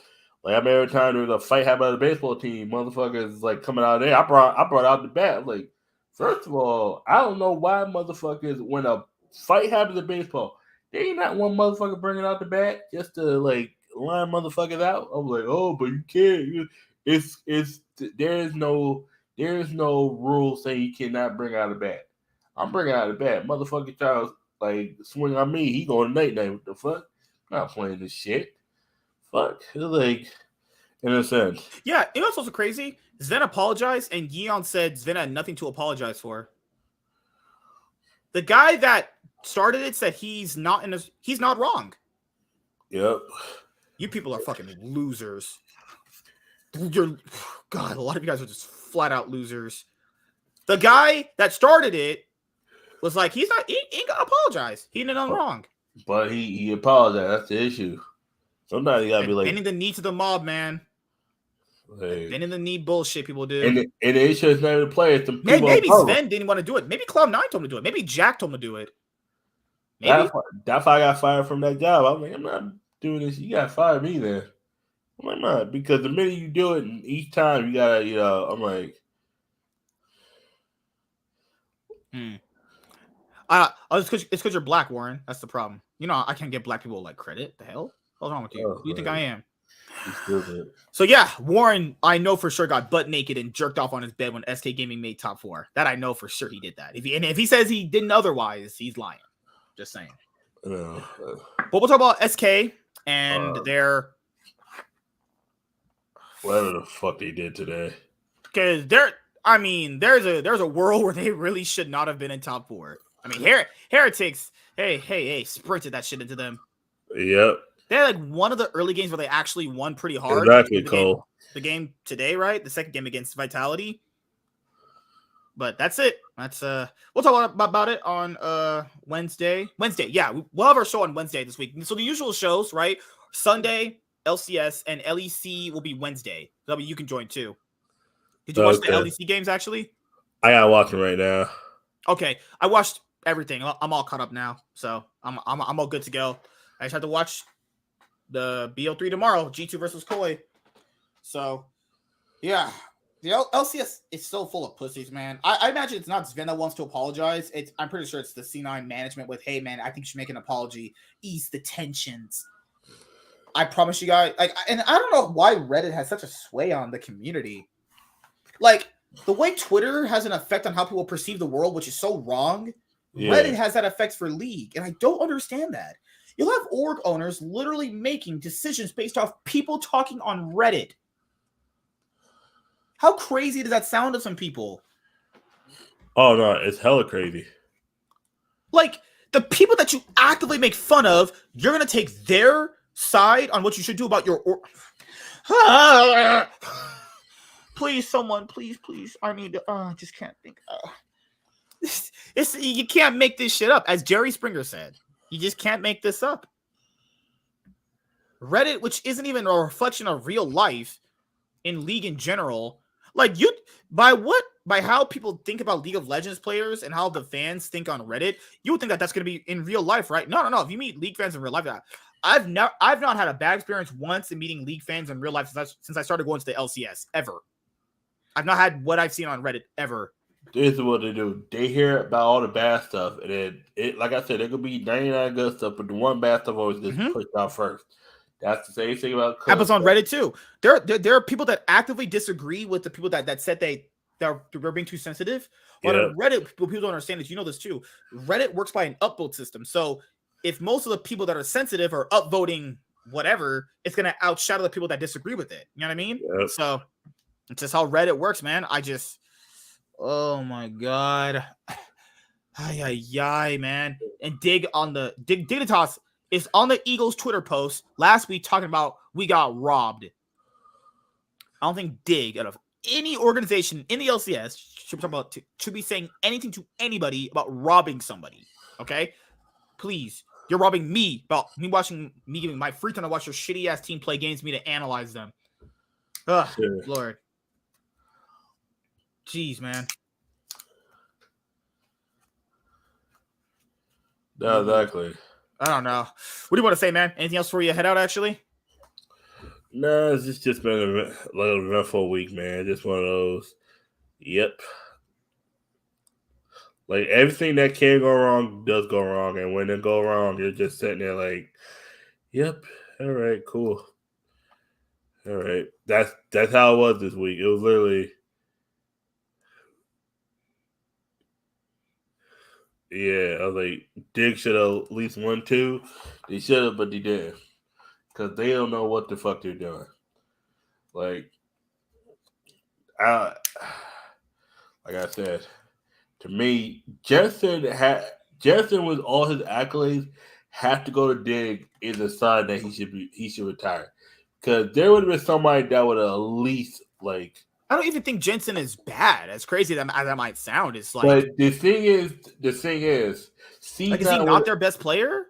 But right? C9 would have found a way to keep him if they wanted him. That's the crazy thing too. That's actually pretty scary to think about. Think about this. There's at a point where 100 Thieves could have went in a different direction. It kept everybody except Abadage. They was gonna get rid of. There was an actual point where 100 Thieves almost ran it back, except they were gonna get Jensen instead of Beer. Like Beers and Double almost don't happen. Beershire and Dublin almost go to EG. I think was it? Is it? Yeah, Beershire. No, sorry, no, not EG. Who the fuck? Was it FlyQuest? No, it wasn't FlyQuest. Who the fuck did they almost go to? For who? Beershire and Dublin almost didn't go to 100 Seeds. There's another. I'm pretty sure it was FlyQuest. Was it FlyQuest? Nah, it was another team. It could have been was it? Because I know Gorgors was one. 100 Seeds was like the second choice. Was it Team Liquid? No, they never got Team Liquid again. No way. It had to have been either FlyQuest. No, they were always gonna go with that Korean route. I mean, that's what they say, but no, it wasn't EG because they were gonna get a JoJo. I remember Double F almost went to. There was another team. I just forgot the name. Almost It was CLG. It was CLG because remember CLG were stated. People knew that in the industry, CLG wanted to spend big, but people just let it go. So it was CL. Double return to CLG would have been weird. Yeah, I remember, it was CLG. And I was like, because 100C's almost they were always gonna move on from Hootie. That fight, it was always Busio coming up. Tenacity was the issue. They didn't want to move on from Sunday, but they wanted Tenacity to play. They were stuck in that like, fuck. We like Tenacity, but Sunday's still good. It was like, what the fuck we do? It's what I was saying is, let's see how much money he gets offered. And if they go over a certain amount, we'll let him go. That kind of shit. The same thing with Closer. They were able to match Closers because Closer was a little lower. Because Closer wasn't asked for what Sunday was. It was like, okay. Plus, it was kind of one of those things, test your market, but we might go with Tenacity anyway. Abadagi wasn't coming back. They, like I said, that whole, when he missed the top, all pro, like I said, they were sending him that just it turned off. His competitive edge turned off and never came back.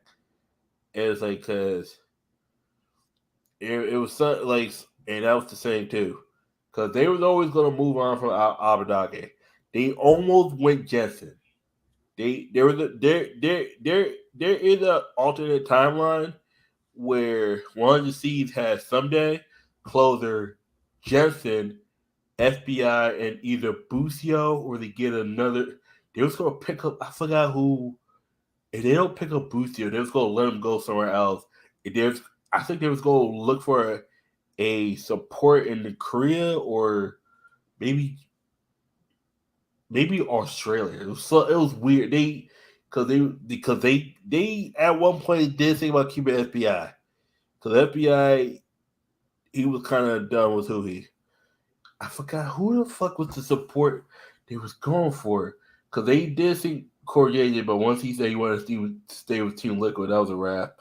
I forgot who was the support, but either way, it was just one of those things. Like, there's a lot of what ifs this year. Like, now you gotta start thinking about all the teams that are in need for a change. It was like by the end, it's like we'll know by the end of the split what needs to get done in a sense. Cause like I said, one week or like football is 1 week, basketball is one stretch of games, as well as baseball where you try different shit and it doesn't get better. You gotta start thinking, okay, what is the core problem? Like, is it mechanics? Is it the meta? Because because it was this due to this, it's not like a athletic in a sense. This is more of a mechanical because of all the Ayla. They could have got Ayla. I think it was him because 100. Yeah, it might have been him. It was because there's a lot of different routes because there was some rumors going around that 100C's like Busio, but they weren't. I remember people were championing them to get Core JJ, and I was like, I don't know about that. No. The reason why Core JJ wouldn't work because the FBI wouldn't have been on the team because of the money. It would have been one. I forgot they weren't trying to spend big, and getting Core JJ out of that contract would have been not something they were willing to do or wanting to do. Because FBI too, he didn't hint at it, but he didn't want to work with Core JJ. Apparently there was some rumors going around that Core JJ's washed. Like it was one of those things where he's kind of like Peyton Manning with the Denver after 2013. He was like, nah, he's done. He's done. He's just here still in the check. That's what it was. He's done. He gotta get out of here. And it's like, cause you can see it. It was like, cause when you read those Reddits, you read those Twitter posts. It's like the only complete team that came into the year was C9. And they even had this whole thing with Diplex, but like, because FlyQuest was the unexpected, like, we will know who is CLG. CLG, I don't know if they even wanted to keep the same roster. No, CLG was not complete. Remember, the guy admitted, I think their general manager, he admitted that they wanted to make changes. The reason why I said C9, remember what he mentioned? They ultimately decided that they should just keep their roster. What that really means is people didn't want to join. This is what it was too. This is why I said C9 not CLG. C9 even at 4 people was more complete than CLG at 5. Because the issue with CLG is they're a team that people believe are good, but no one has faith in them. And the thing is too, people want to play there, but not with the player that's on right now. It's like it's one of those things where CLG they either have to go all in and win, or they gotta bottom out and get rid of everybody. Because CLG is not winning. CLG is not winning with the constructive. CLG is going to be the freaking. I forgot what. It was a basketball team that was always good to get to the playoffs, but might get a second round, but they're never going to win. That's who CLG is. They're dependable enough to get you to where you need to get to, but they won't help you get to the mountaintop. Watching the YCS, Kashtira is in the. This is the final right now, huh? Yeah. Like I said, I've been going to roast you for that take you have about Kashtira not being that good, right? I mean, Kashtira is only good at the mirror badge. The issue is like, dude, Kashtira doesn't put up a fucking negate. Most of the matches Kashtira were winning where people misplayed. Watch the whole YCS, dude. Because I remember Sprite was in the semifinal, right? Yeah, Kashtira. I saw that. Yeah, Kashtira can roast me all. People can roast me all they want, but you know me, dude. Kashtira, MSK. I've been watching this since I was at work. I was watching a few games. I was listening to it the whole time, but I couldn't see the actual misplays people were doing. MSK, I've been watching this since 11:45 this morning. You need sleep, sir. No, I mean, I went to sleep last night, dude. Like I said, real quick, like it was CLG. It's like they've reached their peak. It's like they got the thing is that back because they can't get anybody who wants to play there. Plus, they might as well just end with all these contracts and just let everybody go because they're not gonna go nowhere. The issue here with CLG is they're gonna play as about as good as you expect, but there's never gonna be a level where they hit further past this. They're gonna be competing with 100 Thieves and Golden Guardians for that.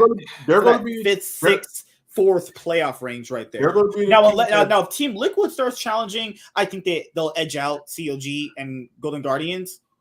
But the problem here is like you got this is what it is. You got 3 clear great teams. Mm-hmm. You got 4 teams that are literally CLG, 100 Thieves, Team Liquid, and Golden Guardians. The last thing we want to talk about really quickly. We'll talk about the upset. Okay, so it's not really about the upset personally that FlyQuest lost. I still think FlyQuest will at max go 17-1 or 16-2, or they might go 15-3. I think they're going 16-2. I think this game is one of those where they took their champion unlikely and TSM played everything perfectly. Mm-hmm. Like I said, FlyQuest really don't do much in the early game. It's almost just non-existent. They don't really do much at all. They just know how to play. They just out macro you. That's essentially what it is.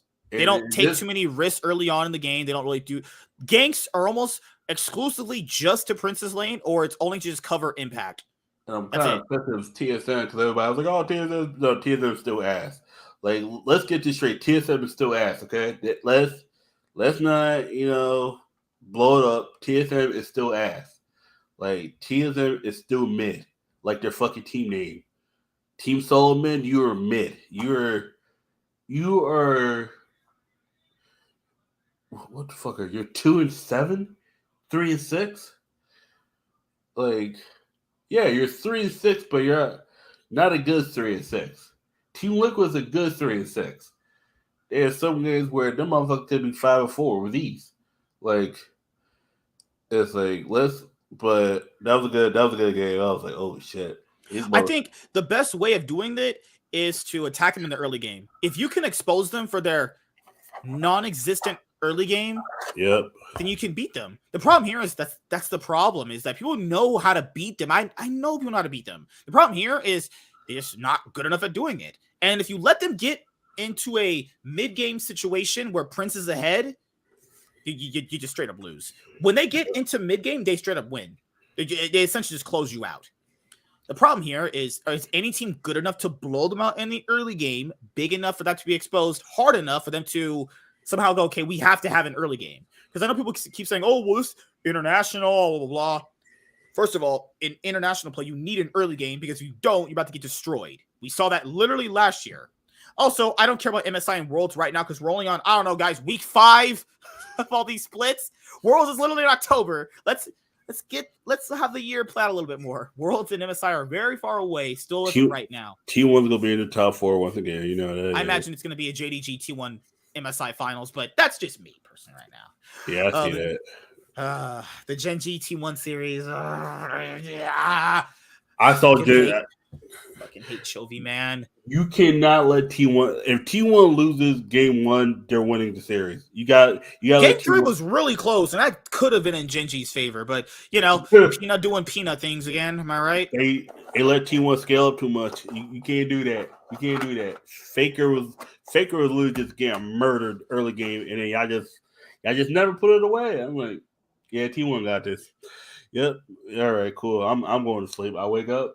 T1 got to the like, yep, T1. That's T1, man. Yeah, T1. That's what they do. We blasting on game 1. All right, cool. Game 2, 3, they got you.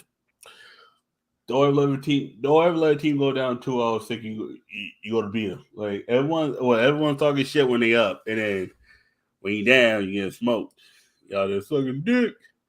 TSM's already capped. They're like TSM is the team that is like they're like, oh yeah, we beat FlyQuest, and then they're gonna be 2-7, and the motherfucker 2-7 now or 2-7-3-6. Mm-hmm. They're gonna have 7 wins by the end of the split. By the end of the season, TSM ain't going nowhere. TSM capped. CLG, they might have one more thing where they could get better, but CLG is always going to be 5th, 6th. They can't go any higher than they are. Golden Guard looking hot, but let's see what happens when people adjust to how they play. Because now they got to look at it and realize, who might be their leader is also the dumbest person on the team. And he's the second best player. Ain't that a bitch? The dumbest player who does a lot of dumbass mistakes is your second best player on the team. Behind Gory. Yep, that's going to be yep. Yeah, TSM's such a weird team to talk about. They're like surprisingly good on like some days. They'll beat FlyQuest and then get smoked by one of the teams or vice versa. It's like, okay, cool. Oh, they get like asshole blown up by Cloud9. It's like, yeah, like Cloud9 working on like a fucking puppet. It's like, this a weird volatile team. I don't even think I think they are bad. I think they're a good team. They're like a average team. But I think that, do they have a high ceiling? I don't think so. I don't even think they're that good, really. I think what people thought of them is true. I don't know. I'm going to let the year play out a little bit more. I'm going to let the spring play out because I'm not too sold on their team at all. I'm not sold on Golden Guardians either. Yeah. I have more... I would rather think that Team Liquid could bounce back harder than what Team Liquid can produce right now. Oh, real quick. The reason why Cacteria is winning because no one's playing blowout cards. Everyone's playing hand taps and interact. No, if you want to be Cacteria, let them build a board and then go. Don't people know that going in though, dude? Don't people know that you can play board wipes to finish off? But the issue is people just don't want to build around the matchup of Cacteria. Like, no, Cacteria is going to be the most played deck because it is the most powerful. It is the most powerful deck, but most powerful doesn't mean best. Most powerful team is not FlyQuest. It is Cloud9 or EG, one of those two, whatever. They're the most powerful team. They're the one that's the most dangerous. FlyQuest is the best team. They're not the team that throws the football 400 yards a game. They're the team that does 230 yards passing, 200 yards running. They do a little bit of both, but they know how to control the game when it's in they do all the macros right or micros right. And the macros they just they crush when needed. It's like FlyQuest is the team that plays it safe. They're gonna, you get some, like I said, you get sometimes it's not the best team that catches you slipping. It's the one that's most prepared. It's the one that knows how to counter everything you do and be like, all right, cool. Like I always say, the best teams are usually never the ones that beat them. Like think about this. Philly could have went undefeated in the first half. Who beats them? Watch the team that knows how to play their game. When you know how to play the best team's game, you know how to beat them because you know everything they're going to do before they even do it. That's why TSM won. But do not get this wrong. TSM is still ass. Ass. But they got a good one. Yeah, they got the upset. I just don't think when they play again, that'll happen again. Oh no. Because I think Speaker's the one that's kind of pissed. I think Prince is kind of happy now. He because think about it. He even knows with FlyQuest, like not FlyQuest. T1 always went to go 18-0, but Faker said sometimes going undefeated doesn't do anything because you never had that chance to learn. Now I think Prince got that first loss. It's like, all right, cool. Now he's gonna come back. He's gonna put his fist all in TSM's ass and work him like Pinocchio. Like, no, just think about it like this. Now that you lost, it's like, all right, cool. You get that pressure off. Now you get the pressure off. Now you're like, okay, now let's turn. If FlyQuest turns it up, it starts playing like in a different manner where now they can close you out at 22 minutes, 23 minutes. You know what I'm saying? That's the FlyQuest that's dangerous. The motherfucking team that could come out and have 10,000 goals by 15 minutes. You're like, oh shit, where the fuck was this at? Oh yeah, nah. Now we're playing for real. It's like, wait a second, you were playing for fuck. I hate when a team says, oh, now we're playing for real. I fucking hate that because now that's like, oh, these fuckers ain't shit. And that's what it is, man. Like, well, guys, we'll be seeing you on Wednesday to talk about the LEC, and yeah, I'll try to have my vlog out as quickly as I can. I'm gonna go get some of my other content done at work today. I did that Flash video on my main YouTube channel, and I'm gonna do another one tonight. Hopefully, if I have the right, not script, the right way I'm gonna set it up and stuff. I have a Star Wars Disney trilogy video I'm gonna do with Strider tomorrow. But I'm gonna try and get this DC one recorded tonight. And if I don't, I'll probably just end up streaming. I don't know if it's early enough. I'll stream. If it's not, I'll just chill back and relax. But no, the LCS was the LCS was something. If DD makes it to Worlds, we're still gonna say 6 days ass. Like, depends on how he plays.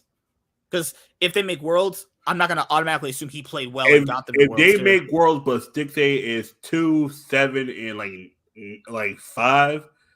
Nah, he's still getting shit on. Like, we are. If Gory's the reason why they're making the world, sticks in who he's still gonna be shitting on. Like, yeah, I can admit that he played good in a couple of games, but he's still ass. I'm gonna need some more games because this guy hasn't played like that in years, and I don't think 2 games randomly on some OP ADC is gonna change that. Because it's who he does not take his foot off his fucking neck. They think about, because Sticks, they said, who is a little tough on me, man? Because, every time I do something right, he said, no, but you should have done this better. Who he's like that old Chinese uncle. Like, one more thing. You should have done this better. You should have done this. Sticks is like, oh, yeah, I finally won a game. But you did not do it perfectly. That's who he. That's how they say, that's how Sticks describes who he. Oh, he's that one guy. Every time I say, Dad, look, I got to be in my test. Why didn't you get an A? That's who he. I was like, damn, Sticks, man, you got to stop being a little bitch, man. I feel you on that. I know you want him to acknowledge it, but the thing is, you fuck up a lot. The thing is, in order for you to get a better play, you got to see all the fuck ups you do. And he's like, no, you got to acknowledge that you fuck up. I was like, who also got acknowledged he be fucking up too, like with Lux. Like, dude, That's like having that. That's like you're about to aim your target. You about to aim at the person you're supposed to aim at, and you just completely miss, and you hit something else. Like, wait a second, you had double lift wide open, and you hit millions. Okay, all right. See, and like I said, Reddit is sad that someday an FBI left, but they're not sad that who he left. That was the one person that was like, oh no, he got to be the first one to go. They were even saying, like, when they were in New York, he should not even get back on the plane with them. He needs to take his own plane home. I was like, yeah, that's fucked up. But I'm like, you know what? Yeah, give him a one. Yeah, give him ticket. Tell him to go to LaGuardia at like 12:15 at night. Tell him to take a flight home by himself. Oh, that's fucked up, but I feel him. Yeah, it's my thing. Is like, I think getting rid of who he's the right choice, but if Busio wants to, I don't know, keep his spot by the end of the year, he's gonna need to do something. It feels like he's playing scared or hesitant on the stage. He's just not doing anything. He's playing handicap. That's what it is. Maybe he's too afraid of inting on stage in front of double if double gets mad. It could be a lot of things, you know. But that's what I see right now from watching gameplay. Just too hesitant on doing anything. He just does nothing. Like, the worst thing about doing something is doing nothing. Because when you're doing nothing, you're not contributing to jack shit. He's just standing there and just getting kited out, getting killed. His positioning's been off. He doesn't really roam effectively very well. He didn't even support well. That's he doesn't even support very well. That's also true, right? So yeah, that's my thing right now. But we'll see you guys. Thank you guys for watching tonight. We had a great show. And yeah, I'm probably gonna go beat off to some videos and stuff. You stupid. I might stream later on my main channel. Maybe. It just depends on if I get my DC video done. But you know, no, okay. Abadagi play like trash. Who he play like trash, and he wasn't work. See, the issue is about Abadagi. Abadagi is by himself. Abadagi actually had some very good standout games. But Abadagi plays by himself. People overstated how bad he was. I think he actually had some pretty good standout games. If you go back and watch some of the games, I think people expect more. If you win a championship, people expect that level of dominance from you consistently. That's just not going to happen. Because why can a player like Yankos have games where he just doesn't look good, but people go, yeah, he's still pretty good? Well, that should apply to people that have won trophies then. Yeah. You can't expect that level of dominance all the time. You should get that, like, pretty average, right? That's just me. I think he looked better than who he, like, by far last year. I think it was as bad if you made him out to be. I think he had a lot of int moments, but you could replace. I think replacing him is also not. I don't know. I wouldn't throw away a guy after a year if he played badly. Badly is in quotations. I think you could have kept him for another year. Honestly, that's just me personally. Abadage. I think they should have just like I said, his contract another year. Look at how he was before that all pro thing, and then look at him after it. Like I said, he when he got all those first place votes and then just missed the whole thing entirely. Like I said, there was something in him that disappeared. Like, I've seen people not get the accolades they deserved, and then they just never. It's one of those things where they validated their haters by saying, "Oh, he's not that good," but knowing dang well you should have given him flowers while he was here. You know he was the third best mid laner. And who the fuck did they give it to? I was like, okay, two of the mid laners were better than him, but who was the third mother? They had Bjergsen top 3. I was like, that's just like insane. There's even at times I probably would have taken him over to Cooley at certain moments, but yeah, Bjergsen, I'm like, okay. Like right there, I think that tilted him in the wrong direction. That would have tilted me like, all right, cool. I'm smoking everybody I see. Like, it's kind of like on Baby Boy State Private 2. Fuck that, I'm robbing everybody I see. Like everybody I played against is getting smoked. I'm 6-0 on everybody. Fuck that. I'm going faker. I don't care. I don't care who it is. Everybody gotta get because I think a lot of famous players have had down splits that like they just have. Yeah. I just wouldn't throw that away for a year. You know what I mean? And I get it on some angle too. Like, it's not just the year we're looking at, it's scrims, it's multiple scrims through 2 different splits. You know, it's stuff like that too.